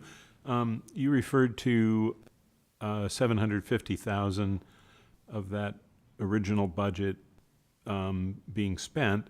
Is that primarily or entirely on parklets? Yes. And so I do recall that when we started the parklet program, we talked about how they could fit into a larger streetscape design concept, one that might help the retail side of the business as much as the food and beverage side of the business. Do you feel like the parklet is essentially complete now, and that if additional money were spent on streetscape, it would be on things other than that might be oriented more toward the retail business and in creating an inviting street environment? 100%. And I think there are a couple things that come to mind. Our sidewalks, and I know 4 or 5 years ago we really envisioned widening our sidewalks. I think there are ways that we could make our sidewalk space feel larger. That takes some creativity, but we have a lot going on those narrow sidewalks right now, from storm drains to a lot of park benches to those brick planters that really aren't that inviting for pedestrians to sit at and convene. So I think there's some things that really wouldn't be that costly and that could really help. Another one that comes to mind, we have a newly imagined beautification committee that has just started, and they have actually requested for funds to help with some painting in the parking lots, as well as with some of the planters that are already there, but we really don't have the funds set aside to do those, but we could actually do something with those to make it more inviting for guests. If I may, a quick follow-up. Yes. In terms of doing the rest of the streetscape design, the sidewalk, et cetera, who would do that? Are there members of the business community that are equipped to do that type of thing, or who would actually do that kind of thing? Well, I think it really requires a roundtable of the stakeholders. So you could get, business people, the Chamber of Commerce, some people who do urban landscape. I think there's actually even grants available, but I think we just have to start those strategic discussions where we want to head. Councilmember Rennie? Yeah, we kind of just covered most of it. What I guess I agree kind of with the direction Councilmember Hudis was going, was we put money in there to do more permanent hardscape kinds of changes to the street. The sidewalks are cracked and maybe need upgrading, maybe change what trees, maybe change whether we have planters or not. Those were the kinds of things, was mentioned, basically a new design for the street. We were trying to put money in something that made sort of permanent capital improvements, but my problem was you ticked off a bunch of things like holiday light storage, street pole banners. These are sort of ongoing expenses that just bleed away our ability to actually make a permanent difference. So I'm struggling a little bit with that. Totally agree with you. I do think, though, that I think that the original idea with that $1.4 million or $1.5 million, whatever it was, that was put aside was for revitalization. So I think those funds are somewhat, you can use them for whatever you want at this point. I don't think it has to necessarily be infrastructure. So I think that's where you ask yourself the question, what is going to give us the biggest bang for these dollars right now? And so is that investment in the next couple of years still considered revitalization to attract more businesses to town, to attract more pedestrians, visitors, in order to fuel the economy? Okay, thanks. Any further questions? I see none. I have no more speaker cards. I have no hands up. So I will close public comment and go back to council for comments, direction, motions. I'll start with Councilmember Rennie. I'll start with one of the ones I wanted to work on. So in your report, you're suggesting that we might want 4.4 million annually for our working on our pavement index work. And I was trying to understand, is this 4.4 on top of our dedicated sources, or is it total? And what I'm really asking is, from our discretionary capital funds, ones that don't come from a dedicated source, how much of that 4.4 is really discretionary capital? Thank you for the question. It is 4.4 total, inclusive of what has already been getting allocated in recent years. And so I need to check on what the upcharge is. It's not significant. It's not a significant amount of money, but I would also note that we are making good progress on pavement management, even at our current funding level. So we have managed to increase the PCI to get our, am I not close enough? That's it. So where I'm trying to go with this is it's a next question for Finance Director Anvari. How much money is in our Measure G capital improvements that haven't been allocated? And what I'm looking for is to make a motion that we move our Measure G unallocated into our streets program, because that's what was written in the Measure G intention. And so I was trying to figure out how close Measure G is more or less discretionary. How much of Measure G wouldn't be needed to fit the 4.4? So thank you for the question, and just a little bit go back. Approximately $3.1 million is that really dedicated directly from gas tax for refuse vehicle fees and Measure B, VTA Measure B dollars for the street annually. So that's so if we want to get to the 4.4 million, we need an additional $1.3 million.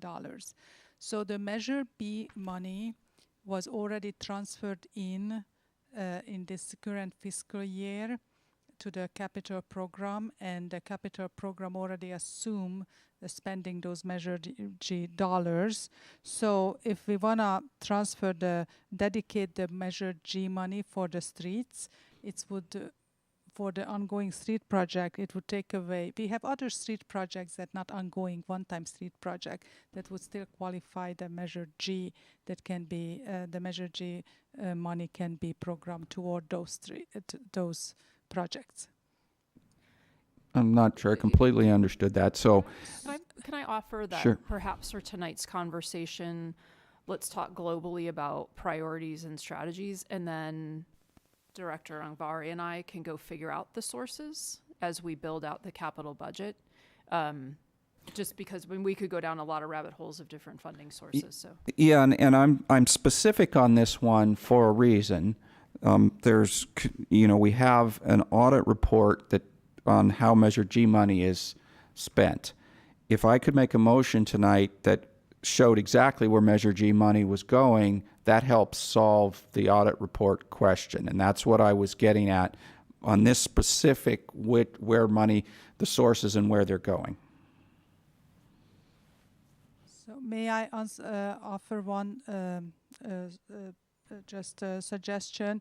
So if staff would like to bring back the CIP program, then we bring back the CIP program and would ask council every time the budget is adopted that the council would specify how we should spend the Measure B money to a specific project. So I think we can reach that same goal if we specify a project with when we have the specific project list. Are you saying Measure G as in goat or Measure B as in boy? Measure G. Okay, good. I thought I was hearing B, and which because we do get Measure B funds also into streets, and I want to make sure that we weren't mixing them up. Okay. All right. So sounds like I can't easily solve it right now, but the intention was, to try to fix one of the things that was brought up in the Finance Commission to make sure that Measure G money is being used as we said it would. We know it's a general tax and can go wherever it wants, but I still, as long as I'm on council, continue to try to push that money where we said we would spend it. And I'll stop on this one and let somebody else has a chance. Councilmember Hudes. Thank you, and I agree with Councilmember Rennie that that this is an area that needs to be addressed. I think it's actually part of the Finance Commission's recommendations, which I would like to see us discuss, and because I think that does provide strategic direction, and I just want to acknowledge that. I had a question. At the level we're looking at the CIP right now, how do grants fit in? Do we assume that this is all the dollars that are cited in here are net of grants? Good question. I would assume, I'm not assuming that we get any grants, but I am assuming that when we have priority projects that clearly have been stated as council or community priorities, then we are working to find grants to supplement whatever town resources we have. So in some cases, we may fully fund a project and then we're able to get grants, and so we supplant the town funds and send the grant money back to the ending fund balance. Or in other instances, we may not have been able to fully fund a project, so we go seek grants so we can work toward construction. Thank you. I'm actually a little bit concerned in that I think in previous CIP budgets, there were grants noted in there, but not enough information. And so we were operating on very vague information, for instance, on some of the biggest projects, the bike and ped overcrossing project. And so the town's portion of that was moving around from a 10% estimate to a 20% estimate, and the total cost of that moved around from 26 to 42 million. In order to make good decisions on this, I think we really need to understand the grant status, especially on the bigger projects. What is the current status of the grants, and what are the future grants that are required in order to realize the project, and what's the probability of getting those grants? Because we might get a grant for design and think that's all great, and yet the probability of doing the construction might be low, and therefore we've just spent a ton of money on something that won't realize any benefit for the town. So I'm hoping that when we see this again, we'll have a lot more detail on the grant status and the grant probability going forward. Otherwise, I think it would be very difficult to make some decisions on this. I know that was not really a question, it was more of a comment, but I'm hopeful that we'll be able to get that kind of information to make progress in June. Councilmember Moore? Thank you, Vice Mayor. So first, let's make a comment based on a speaker's comment. The first sentence of the discussion talks about where these priorities are coming from. So I want to clarify. I don't feel like this is a grocery list. I feel like this is really well thought out. So in terms of looking at the priorities, one thing that I think would make sense for me is to bump up the 3 new storm projects, the Loma Street drainage study that we had public comment about, as well as the University at Highway 9 and the Harwood pieces. I think that it would make sense, again, for me, to bump that ahead of the Oak Meadow Air Force plane coating. Because I think those are, immediate concerns, and I think those are seem, again, unless I'm missing something, a little bit more time sensitive, and I think they'll, when we look at this list, historically, the things that are as low as those are on this list right now tend to not happen in a year, and so I think it would be great to work on those over this coming year, so the residents can see that fixed by the time winter comes around again. So that's one thing I'd be supportive of. I'm not making a motion yet, I'm just commenting. I think on the house play lot I saw in the desk item, we don't know the status of that yet. If insurance will cover that, that's fantastic. If not, I think that should be also on there in terms of priorities. In terms of the revitalization dollars that Ms. Summers was talking about, I agree that we should look at spending those and potentially, again, bumping that one up as well, especially because we already have those dollars. I think it would also be, as Ms. Summers phases out of her role, I think it would be great to kind of support our community partner and bring the new executive director and the new chamber leadership into a new project that could be really collaborative. And I think the streetscape and the widening, the greening, all of those things sound really promising to me. And the last thing I'll say for now is I think that funding those unfunded projects makes a lot of sense. I think that's a really good way to spend our money in getting some things across the finish line. I would like to make one clarification about that downtown streetscape revitalization project. So that had 1.57. My understanding is that money has fully been allocated to parklets, and it just hasn't been paid out yet. So while the balance sheet is showing funding remaining, that money has in theory been spent. So I wanted to make that clear. Thank you. I'm going to go to Mayor Risto and then followed by Councilmember Rennie. Thank you. Okay, a whole variety of things. I was also going to bring up the storm drain. I don't want to get into the granularity of which projects should be replaced. I don't know if we have contractual obligations to do the train at Oak Meadow or what the timing is. But I do think, I've walked on Loma, seeing, Loma Lake, and looking at the fact that we also have Jackson, Harwood, Belridge, and University on there. I think it is important to do those studies and figure out what's happening with the drainage and what needs to be done moving forward. In terms of the recommendation to add 3 new annual ongoing projects, the roadside vegetation management, the open space vegetation, and the ADA compliance, I think that is really important adds, and I'm fully supportive of that.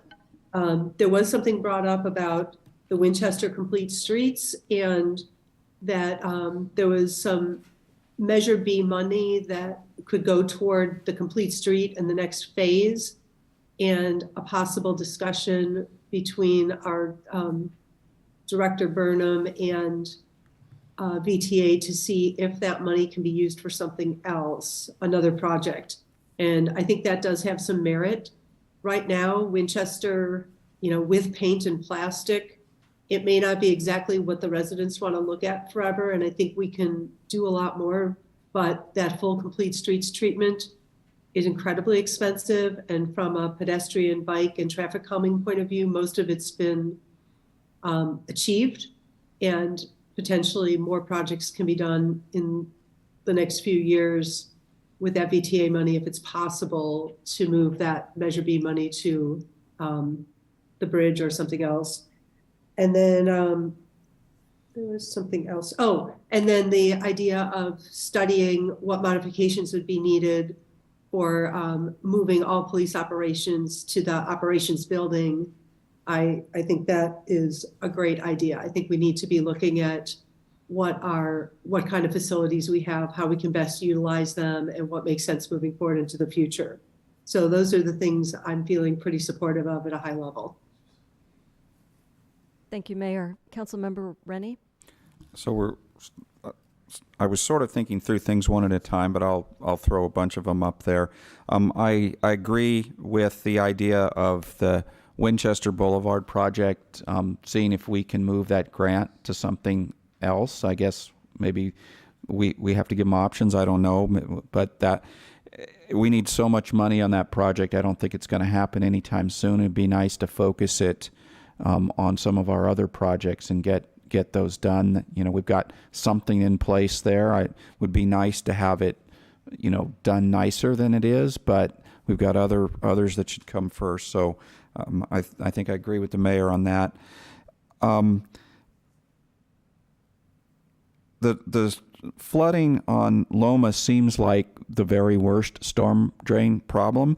This looks like it's clean up the mess we got from the county year, because Loma was half county that came in with the annexation and all. And as they said, it looks like the problem's coming from upstream, which other side of Inglewood, which was all county. So clearly that hasn't been thought through in a long time. I don't know when the county did that. So it looks like that's a county cleanup mess that we need to do. And I'm also think the Shannon Road stabilization, we're going to have to bite the bullet and get that one done. That's big dollars more needed on that one. Again, county mess cleanup that they handed us.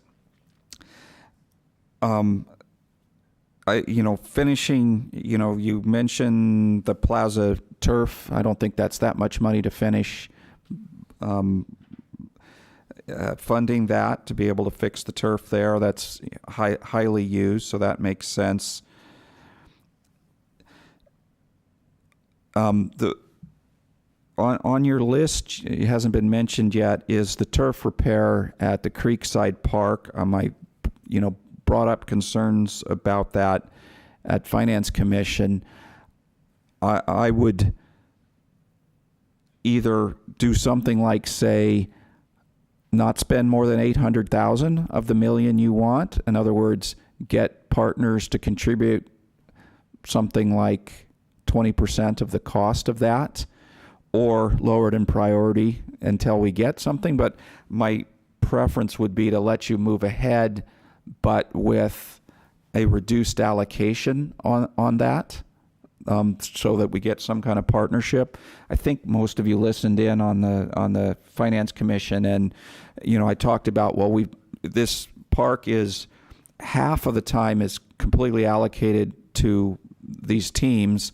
The other half probably isn't used very much, so most of the wear and tear, probably 80 to 90%, is from these teams. And the money we've collected over the 10 years in rent doesn't come anywhere close to paying for rebuilding the field. So I don't feel bad asking them for some contribution on that. At a 20% contribution, even with what we collected, you mentioned in the Finance Commission, we're still financing it to some degree, but it would be nice to get a little help on that one. So that's my thoughts there. I'm okay with your 100K unanticipated repairs. That makes a lot of sense to be able to quickly go do stuff. That seems like about the right amount of discretion the town manager could have without coming back to council based on sort of our organizational size and everything. On the community garden, I gave a lot of feedback at Finance Commission on that one. I have a lot of concern that we're building something so large that it's not going to really get used, or some residents will have 10 plots kind of thing, because how far away are people going to come? And I feel like it's so expensive that it's going to be hard to get done. I really want to move it forward, but as I said there, I don't want to really build a gold-plated version. I think the director said she could come bring us back some options on that. So I would be interested in fully funding the design so I can get my options to decide what is it we want to do. You said you're only funded to 35%. The Lynn Avenue one also is one I've been pushing for from an equity and fairness standpoint, that more easterly end of town doesn't get as much attention. So the safe route for the kids off of Lynn Avenue is another one that I've been wanting to push forward. You said it was only 35% design funded, so I would be interested in funding that at least to get 100% design done. And there was a request for more money for emergency preparedness. I'm also interested in that. I don't know exactly what dollar amount is the right amount. I was hoping maybe some feedback from Councilmember Hudis, who's probably been thinking about what dollar amount we should fund there. And I'll stop now. I probably have more when others speak. Councilmember Hudis. Thank you. I'm not going to cover all the ones that I loved hearing, because I know it'll be easy for them to be in the motion, but there were some that were a little bit rough, in my opinion. Let me start with a community garden. So it is a very large area. The town owns the land, and we have a committed group of people who would like to partner with the town to get it done. So these are all important things. I think even more important is that is tangible progress on three things that we are just putting words to. One is diversity, equity, and inclusion. That having a community garden allows people who don't have a backyard to participate with other residents in the town. It accomplishes a great deal for our senior community in terms of a high level of interest and a big gap. And the third thing is our plant-based initiative that we've been, putting some effort into. We've been putting words around. This would be tangible. And so on all three, I see the community garden as checking the boxes on something that's tangible and actionable in an area that's otherwise just a lot of words. So I am very enthusiastic about it. I agree that we should go in steps, and not necessarily go with a project that builds the whole thing out immediately. It would be good to have a design for the whole thing, and perhaps we could phase the opening of that garden in a way to see how it's received, and then if it works well, then move on and do the next phase according to a plan that we've developed. But I really think in the community garden, we need to have a goal. This thing has been pushed around. We should have a goal that we're going to have a community garden, in 18 months or 24 months. And I think that it's all within reach, given that we own the land, and particularly our Director of Parks and Public Works has particular expertise in how to do this. I'm not sure things are going to align so well that we could actually get this done and establish a goal on community garden.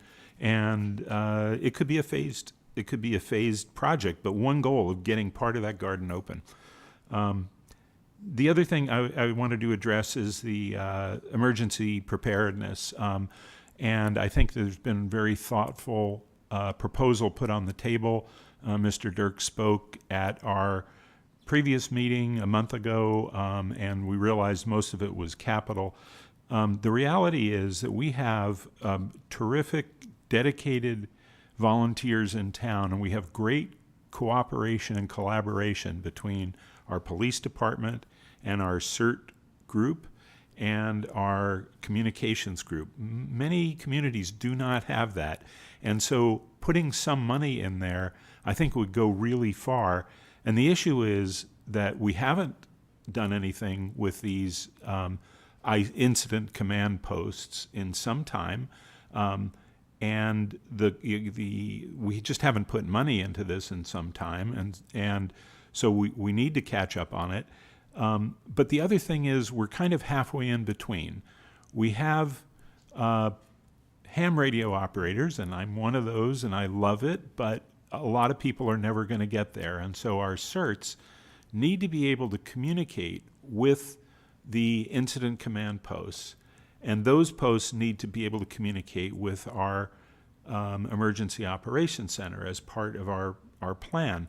We're halfway in between right now in that we've taken a step in one direction of getting radios to our residents who are CERTs, but we have sort of a repeater that doesn't quite work, and we have sort of radios. We need to take that step and move that forward. I think that we could break it into a 3-year program, probably 140,000 the first year, and then 50, and then 50, something like that. I don't think it's huge numbers, but I think it would make a big difference. And then we'd be in good shape for another 10 years because, we just haven't touched this one for some time. And the other thing I want to comment about the emergency preparedness is, yes, we have a lot of things on our chart that say safety, because as Mr. Meyer pointed out, safety should be our highest priority. A lot of them are really not making as much of a difference in safety. The ability of our residents to get out there when a disaster happens, and it is almost certain that there will be one, whether it's wildfire or a combination of wildfire and earthquake or wildfire and beach traffic, whatever that is, we really need to step it up, and I think we would make a big impact on safety by moving that one forward at that level. And I don't think it's that much money compared to some of the others. So those are really two comments, and then the rest of my comments are basically agreeing or slight changes to some of the other things that have been said already.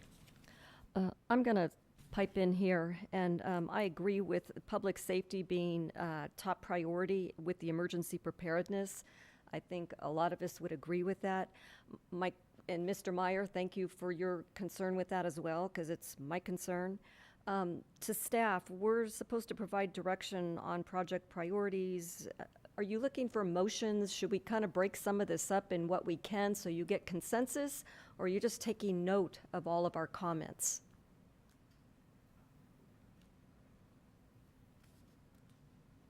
Actually, this discussion has been super helpful to us, and I think we have a pretty good sense of where there is consensus amongst the council and some other items. So I think we're fine without a motion so far, but I do want to make sure that if there's anything that you want to really emphasize or add on to, and Vice Mayor, you know, we would want to hear what your priorities are as well.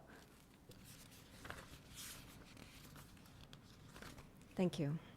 Any comments from Mayor Risto? Thank you. I did have kind of a question. I mean, there's so many good things that everyone's brought up, and I agree that safety is a top priority, and it kind of falls into two bins. One is safety in the event of, you know, an unanticipated calamity, a wildfire, an earthquake, something happening like that. And then there's day-to-day safety, where in between catastrophic events, as people move through life and through town, we want to make sure that they're safe. So we're kind of balancing both of those things, and it sounds like we have projects that hit all of those. I had a question because it's come up a couple times. In terms of the community gardens, when we talk about a 35% design, my impression is that the reason you do a 35% design is you get to a certain phase and then you start looking at, okay, what are the other decision points? Like, you wouldn't go out and bid something 100% because we haven't defined it completely. Am I mistaken? Or can you describe what 35% design means? Because I'm viewing it as that's where we should go with the community garden, and then understanding everything that would fully build it out, we can then decide which parts we build, or what do we scale back, or how do we do it before we go 100%. Yeah, no, thank you for the question, and I appreciate it. And I also think it speaks to one of the recommendations that Finance Commission kind of got to, which is stop, you know, trying to propose the entire project at the beginning. Like, think about it piecemeal. And so what we would do with the current funding that we have is hire a consultant who would develop the initial concepts. We will do community engagement. It could include council meetings, but it definitely will include outreach to senior commission and to certainly the adjacent neighbors. We will have the consultant use feedback from the community, probably identify 2 or 3 different potential layouts, both for Lynn Ave and the community garden, because they kind of hopefully they're going to fit together as a public space. And then take those 3 options, socialize those in a community process, and then get feedback on those and refine it down to 1. And then that 1 goes forward to 35% design, right? So now we're starting on the path of construction documents, and then we can start to talk about phasing, because now we have a plan that we've all agreed on, and we can talk about how we phase it, and we'll have a better handle on actual construction cost, because right now it's kind of a guess, right? We're the more certainty we get on the design, the more we'll be able to be certain about the construction cost and figure out how to move that forward. So does that help? It helps me, thank you. And I'm also really excited about the Pinehurst, Greenway, because that is a really critical place that we can increase safety, and it's not very expensive, and it's a rare opportunity to put a bike and ped throughway out of traffic, and is part of a longer term plan that goes all the way into San Jose. So thank you. Thank you. Councilmember Moore.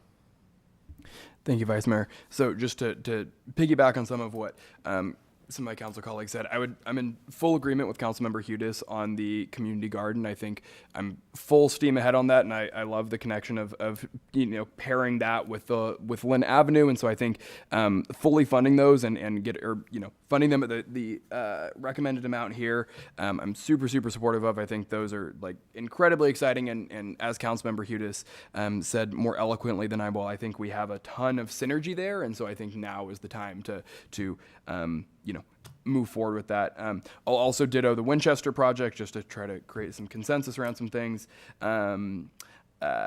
The I share similar concerns with Councilmember Rennie about the Creekside Village. I think that the fact that, residents are really, that's kind of the opposite of the community garden, right? Where it's largely unused by our residents, I think. And so I think any way that we can get some cost recovery on that would be really positive. And one thing that hasn't been talked about yet is the speed survey, which I just think is great. And I think that's very responsive to concerns we've heard from the community. So that's something I agree with as well. So I will just reinforce again my concern with public safety, wildfire, emergency preparedness. The Loma flooding actually is a public safety threat, as pointed out by Dr. Newell as a emergency room physician. To me, that's a public safety issue. And I fully agree with holding off on the design of Winchester or going any further on that. So those are my comments. I look forward to any other input from council members that would give more insight to staff in final preparations. Councilmember Hudes? I guess just the one other thing is that I think we are taking some steps forward to having a sustainable capital plan, both on the sources and the uses. And I'm encouraged. It didn't look this way 2 years ago. We were really not thinking that way. So I would encourage staff to incorporate the recommendations of the Finance Commission because I think they're headed exactly in that direction of giving us a sustainable and measurable plan on capital that we really need to have. And so I would just add that suggestion that we take those recommendations to heart and we really look to see that they're implemented when we review the capital budget. Okay, if there's not anything more, then I think we can close out this item and move to item number 6 that was pulled from the consent calendar. All right. Staff is available to answer any questions. I think the report pretty much speaks for itself. So I don't know if you want to open up for public comment. Yes. First. Yes. So again, for item number 6, for the public, it's to accept the annual progress report for general plan and housing element implementation. So I can look to council members if they have a question from staff, or if they want to hold off on this time, I can open it up for public comment and see if anybody wants to comment. There's no hands up, there's no cards. So I will close public comment and just go back to council for comments, discussion. Councilmember Hudes. Thank you. I wanted to bring this one up because there's one aspect of this report that troubles me, and it's nothing to do with the work that staff has done on preparing this report. I think it's an excellent report. It really goes to the item in the report that states that the housing element was submitted to the state in October. And there's a lot that's happened since October on the housing element, and I don't think the report reflects that. And I think that the general tone of what's been happening in the housing element has been positive. I think staff has done an excellent job of responding to the comments from HCD in a balanced way that allows us to comply with the state requirements, at the same time provide real housing opportunities here in town. But the comment that I have relates back to some remarks that I made at the Housing Element Advisory Board on Thursday. And I am concerned that not with the work of the Housing Element Advisory Board, which I think was excellent in dealing with this, but with the process that they're being led through. And I think the Housing Element Advisory Board is an advisory committee. I don't believe they're a deciding body. And so to take a decision from the Housing Element Advisory Board and submit it to HCD in a timing where our ability to make any change to that is practically nothing when we finally get their HCD's comments back. We've empowered the Housing Element Advisory Board to be a deciding body. And this housing element that is being submitted to the state should go to the council. There were material changes made to the sites that were included. Some sites were dropped off, others were included, and the buffer was increased from a 15% buffer to a 25% buffer. That's not the direction that the council gave when the council considered this. And so I would simply ask and ask the mayor to agree to put this on the first available council agenda for the council to consider the housing element. And I would just add one other thing. We've been told along the way that we're doing this because we have no time. We're going to miss a deadline. Well, in the meeting, it was stated that we have already missed that deadline. We will not have a certified housing element, according to staff, by May 31st, which means that we then fall into needing to implement our zoning changes within a 1-year period, which is actually effectively only about an 8-month period because we're partway into that year, instead of a 3-year period. That was not brought out at the council. It was brought out after questioning at the Housing Element Advisory Board. With regard to that, I would ask if the mayor would agree to place the housing element on the first available council agenda. Councilmember Moore. So if the mayor wants to chime in, I would welcome that. I'll just chime in as the other council member that sits on HEB, that I was perfectly comfortable with the process, and the Housing Element Advisory Board overwhelmingly voted to send this to the state, and I think we've worked through this. We've spent a lot of time on this. I've sat on that body since the very beginning, and I think the process has been incredibly thoughtful and thorough, and I think we've done a lot of community input. I think we've, I'm just really happy with where the housing element is at. I think, when we looked at that document last week, it was an incredibly impressive document. And so I would say that I think it's ready to send to the state, and that's what I would support. Councilmember Rennie. A question at this point. So we submitted something 7 days after January 30th that HCD owes us a response on. I haven't heard that we got a response on that yet. And I know we're doing all this stuff in parallel because we knew it needed some more improvements. And so we went ahead and did those. And it sounds like now we're waiting 7 days or however many more days, 5 days for public comment. And then we're going to submit this. And I think we're effectively submitting it before they've even finished their last comments. So if we didn't get their last comments, are they going to just forget those last comments and restart their, is it 60-day clock for when we were going to get comments back from them?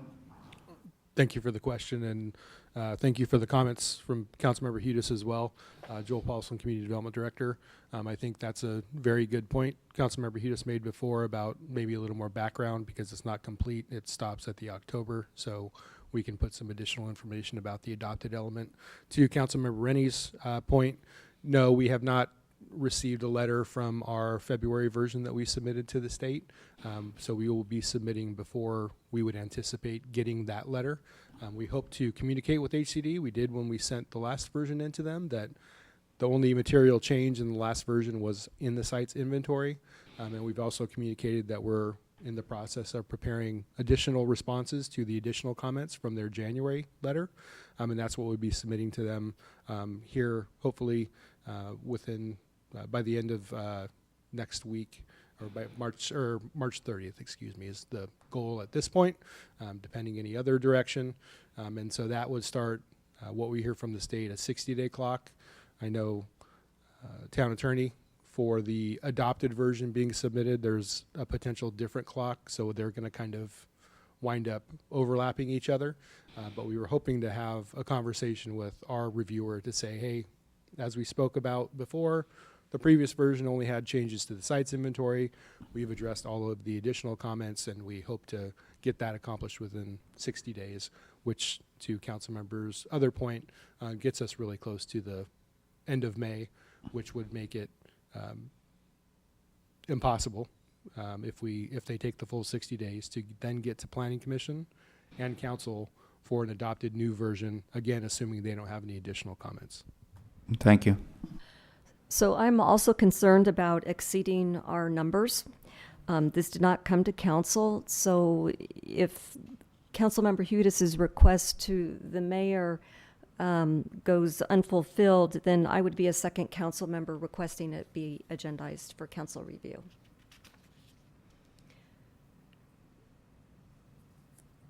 So to go forward, do we need a motion on this, or shall I close out the item, or we just accept the report and we just took an action and then just move on? If staff could direct me. Thank you. Yeah, I think in this case, and the town attorney can correct me, I think there's a couple of issues on the floor for your consideration. One, staff's already indicated that they are happy to update the annual report to acknowledge our additional progress on our housing element. So that's something that we can do. We do need, acknowledgement that council's ready to move forward with the acceptance, since that is required. The idea of whether or not the housing element comes before council prior to the next submittal is not technically on the agenda. However, given the variety of opinions that we've heard tonight, I think a motion at this point is probably useful, but I turn to the attorney to see whether or not that's possible with this particular agenda item. Yeah, it's noticed as accept the annual progress report for general plan and housing element implementation. And in my view, that's not broad enough to encompass a discussion of bringing the housing element back to the town council. But I do think that the council could make a motion tonight to put that discussion. I think we'd have to follow the agenda setting procedure.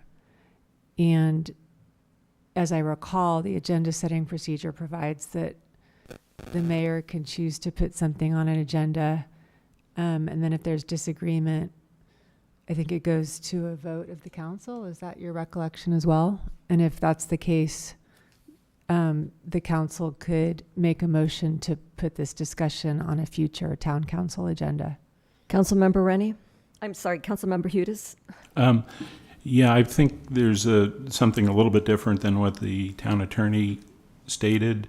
Per council policy 2-01 item I, if the mayor does not agree to put an item on the agenda, then if two council members request it be on the agenda, then it must be agendized at the first available council agenda by the mayor. So it doesn't require a majority vote to put it onto the agenda. It requires two council members. So I would be interested in the mayor's opinion about whether the mayor would agree to place this on the first available council agenda. And if not, then we could have a discussion about whether there are two council members who are interested in it. Mayor Risto? And then, Thank you. Then Yeah. Councilmember Rennie. So I didn't know this was going to come up, and of course, I will take it under consideration, and I need to look at what our working agendas are and figure out when the first meeting where it makes sense. So when I meet with the manager tomorrow, and it's already been made clear that there are two council members interested in having this agendized. So my decision's already been made. So we'll move forward with that. And then it sounds like we still need a motion to accept this report right now, and then the related discussion will happen at another time. Councilmember Rennie, you had your hand up and it's not up now, and Councilmember Hudes has his hand up. So you were first if you still wanted to proceed. Councilmember Hudes. I would move to approve the report in item 6. I'll second it. All right, Councilmember Moore. Thank you. So, just in terms of timing, and this is up to the mayor, but I'll just provide this comment. I think given the timeline we're working with, and that staff says that they can submit hopefully by the end of March, I think that we should. We don't have a meeting until the beginning of April, so I think we need to look at. I'd make myself available for a special meeting, and if we needed to do that, or I guess April's not the end of the world, but I just would be disappointed to continue to elongate this process. Councilmember Rennie. And I'm thinking about the timing of when a meeting would occur. You know, we don't have any more feedback from HCD since we last actually discussed this, so it seems to me it'd be at least more useful for them to, have a meeting after we get our 60-day feedback from our February submission, because I'm not sure I know anything more than before. And I assume we're not going to get a meeting in before we submit this on March 30th, which we're in a hurry to do to get as close to May as possible. So I'm still struggling with what we're going to do or how good a decision we're going to make in this meeting we're scheduling. Councilmember Hudes. I just wanted to point out that I believe staff said that they were working interactively with HCD in a way that they weren't waiting for feedback on the previous letter, that they felt that the response that the Housing Element Advisory Board approved could be submitted in parallel and would enable the final version to not require a response back on our previous one before proceeding. Isn't that correct? That's generally correct. Okay. We don't need a response back before submitting this revised version, but the reference to iteratively working with our reviewer was based on this next version, given that we only modified the sites inventory before. So just one other comment. I think the staff report and the letter, they're substantial, and I think that could go directly to council without additional work on staff's part. It's just a matter of acknowledging that council is the deciding body and the Housing Element Advisory Board is an advisory body, a very terrific advisory body that's well representing the town, but it is essentially an end run around the council to submit this. And when I asked about it, it was acknowledged that we followed the same process in October, and that was the reason that we were doing it now. But I think there's a fundamental difference in that what we get back from HCD on what we submit in the next week or so, we're not going to have the ability to change that if they are inclined to certify based on that. So effectively, we've taken the council out of the loop of being the deciding body on something that's very important and impacts our residents. And the site inventory really impacts our residents. And whether a multifamily building is going next to them and the height and everything else that goes along with that should be done with a full open process with elected officials involved. And I am surprised that that we thought we could do this, because I think other municipalities all run their housing element by their council. Councilmember Moore. Just to respond to what you brought up, Councilmember Rennie. So I think the proposal here is to not submit on before the March 30th. And so this, we would not submit to the state. We would have to have this meeting about the housing element before we could submit to the state, I think is what the proposal is. Or am I wrong? Councilmember Hudes. I think that would be up to staff, because staff seems to have found a way to work in an interactive way with HCD. And so if we submitted on March 30th and then council met, I don't know, what is it, April 4th, and made some changes and those were submitted, I imagine that that's still a process, because HCD is taking 60 days and we're doing exactly the same thing right now, in that we are making changes based on HCD's comments while they still have a different version of this. I mean, this is a mess, and I'm not going to get into the reasons for it, but I do think that fundamentally the council needs to be involved in this decision.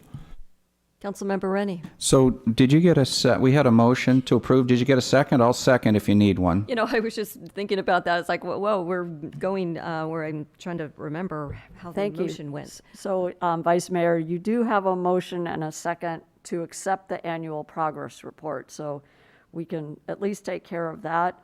But I think clearly and I think that our town attorney wants to also provide some additional guidance. So why don't we first conclude on the annual report, and then we can see how far we can get on this other topic. Okay, then shall we take a roll call on the motion then? Okay, if the town clerk could do a roll call for us. Councilmember Rennie? Aye. Councilmember Moore? Aye. Councilmember Hudes? Aye. Vice Mayor? Aye. Mayor Aristo? Aye. Passes unanimously. All right, to our town attorney. So I wanted to speak to the town agenda format and rules. And then also I'll defer to the CDD director, but I believe the intent was to take the housing element back to the town council once staff was satisfied that HCD was ready to certify the housing element. And so the goal was not to return to the town council with a document that wasn't ready for certification by HCD. And so the agenda format and rules provide that items proposed to be added to the agenda require the mayor's agreement. If the mayor does not agree, the item shall be listed on the agenda for discussion purposes only under the council matters section of the agenda. Council may then discuss whether to place the item on a future agenda for action. So my recommendation would be, what I heard from the mayor is that the mayor is going to consider the request. If staff learns that the mayor does not agree with adding the item to the agenda, staff will place the item on the next town council agenda for discussion purposes only on whether the housing element will return on a future council agenda. Did that make sense? Councilmember Moore. Yeah, that made a lot of sense. And so just to clarify in terms of process, so then because we haven't taken any action on this, staff would still move forward with submittal to HCD on March 30th. Yes. Great, thank you. Okay, I think we're done with this item. All right, thank you. We can now move on to item number 9. This was to approve partial rent relief for Los Gatos Saratoga Recreation and the new museums of Los Gatos for fiscal year 2023 through 2024 using available American Rescue Plan Act dollars. I am going to look to staff, actually I just read what we wanted to approve, for any comments or any report that they would like to provide us and the public. No additional report than what's in the written document. Thank you. Are there any questions from council members for staff? Councilmember Hudes. So the reason I raised this was because I was getting some comments during the week that people wanted to speak about it. And we did have public comment earlier. So I wanted to give the public the ability to comment, and then the council the ability to think about those comments in terms of voting on the motion. It seemed like it was not necessarily a routine item, and so that's why I asked. I don't really have any specific questions on it, except to ask if there's going to be public comment, additional public comment on it. Yes, there is going to be public comment on it. In fact, at this point, I'm going to open it up for public comment. I do have one speaker card from Catherine Summers. And I have a hand up when you're done for Mr. Picrow. Last time tonight, I promise. And I'm not sure I'm going to change your minds, but I'm going to try. So earlier today, Supervisor Simidian was in my office talking about mental health and talking about the 7 jurisdictions that he represents. And one of the words that he used over and over again was partnerships. So it was mind-boggling to me when I first heard that you were willing to jeopardize 2 of the very fragile partnerships that you have right now in town. The Recreation Department's 55 Plus program and NUMU. I've not really spoken up on this before because I was pretty sure that you were going to do the right thing when it came to this. Mostly because I thought you would give both of those organizations a vote of confidence. Specifically here, I'm highlighting Lisa Ann Kennedy with the 55 Plus program and Amy Davis. And I thought we'd say to them, we love what you're doing. You make us, the town of Los Gatos, look really good. But instead, you offered partial rent relief, almost in a punitive way or a slap in the face. Did you not think that that would squash the momentum and the movement underway at both of those institutions? Are people that expendable and that easily replaced that you can throw them out so easily? These are your partners. Amy Davis, and granted, she has already unfortunately resigned, but this would have been the nail in her coffin, and really for $4,000. For those of you who don't know her, she is a change maker and has made this town more welcoming and inclusive than anyone else has yet to date. And Lisa Ann Kennedy, we are in real time witnessing a complete transformation of our older adult program. She has grown that membership from 250 to almost 900 members. And you are willing to squash that and discourage her and all of your constituents who are enrolled in her program for $38,000.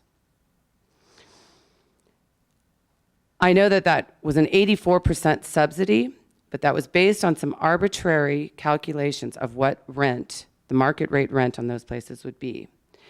These partners are part of the foundation on which this community is built. And yet even the town website does not include them under their partnerships tab on their own website. This is civic vitality. And this is why you are in office, to ensure the residents that this foundation remains intact. All right. We have the ARPA funds, and lots of them right now.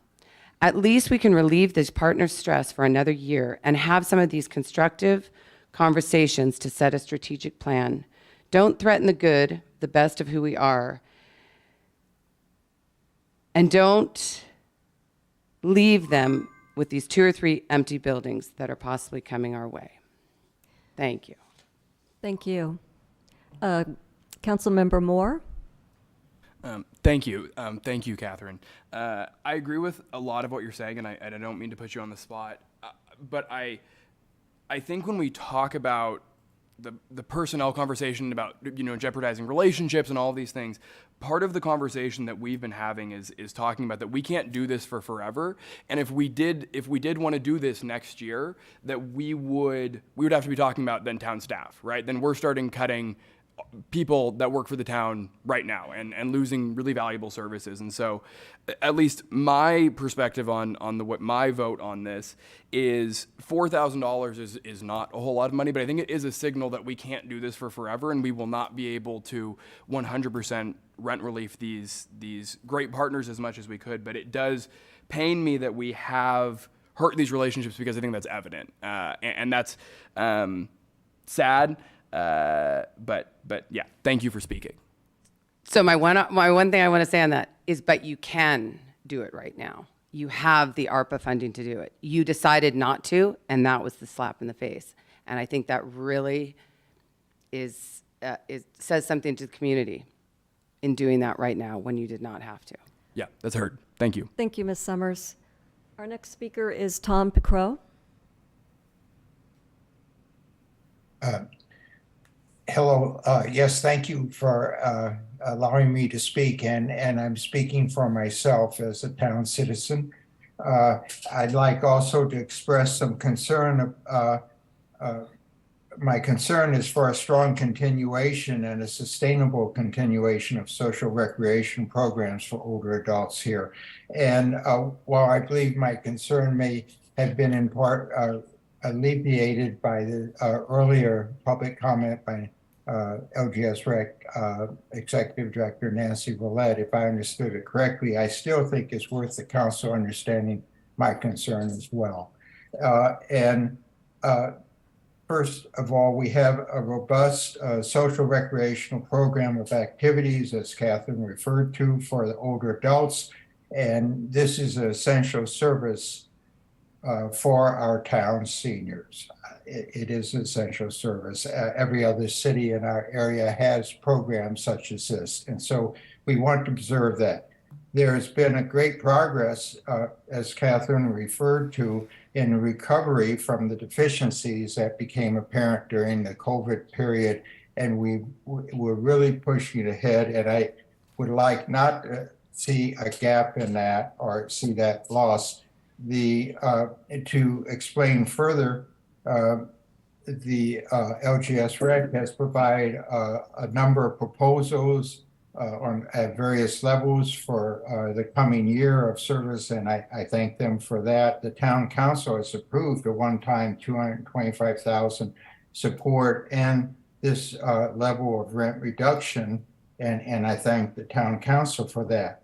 But in my opinion, there's great value to the town for the social recreational program, and that it really hasn't been discussed or negotiated between the town and LGS Recreation. What are the programs that will be covered for what's being proposed? Proposals have come from each side, no direct negotiation, no direct discussion of what the priorities are. It seems to me this is an obligation, and before we leave this thing behind us, which now comes at the time where we're finalizing the rent reduction for this next year, that is of concern. And so just from a perspective of the roadmap for senior services for Los Gatos, we really want to maintain strong momentum at this point as we seek to find ways to raise grants and make this a sustainable program. And this year is that time. Thank you. Thank you. I have no hands up. I do have a hand up, and that's Nancy Roulette. I'm sorry, a speaker can speak once per item. I'm sorry, you already spoke. So I don't have any other hands up. I don't have any further cards, so I'm going to close the public comment portion of the meeting and go back to council for comments, a motion, discussion. Councilmember Rennie. I was trying not to say anything, but I guess I'm a little aggravated. So I'll explain the thought process. The rec center is used for a lot of it for senior services, but not all of it. Some of it's used for adult programs. Some of it is used for administration of the youth programs. Our intent here in choosing the number that we did was to fully, in our minds, subsidize the 55 plus program in that building, and that what we didn't subsidize is, in our guesstimate, what the other programs are using in that building. And then, so we said, okay, that's what we think about a full subsidy of the 55 plus program is. Then we said, well, that's a 84% reduction. So let's be fair and apply the same thing to NUMU. So that's how we arrived at the numbers that we're at. We're trying to fully fund the 55 plus program and then be fair with the same thing with NUMU. Councilmember Moore? So I'll make a motion to approve partial rent relief for the Los Gatos Saratoga Recreation Center and the New Museum of Los Gatos for FY 23-24 using available ARPA dollars. Councilmember Hudes? I second the motion. I have a couple of comments as well. And I know we haven't heard from the mayor yet on this, but my thinking on it is that the key part of the roadmap is to move forward the services that our seniors need so badly and that fell off so badly during COVID.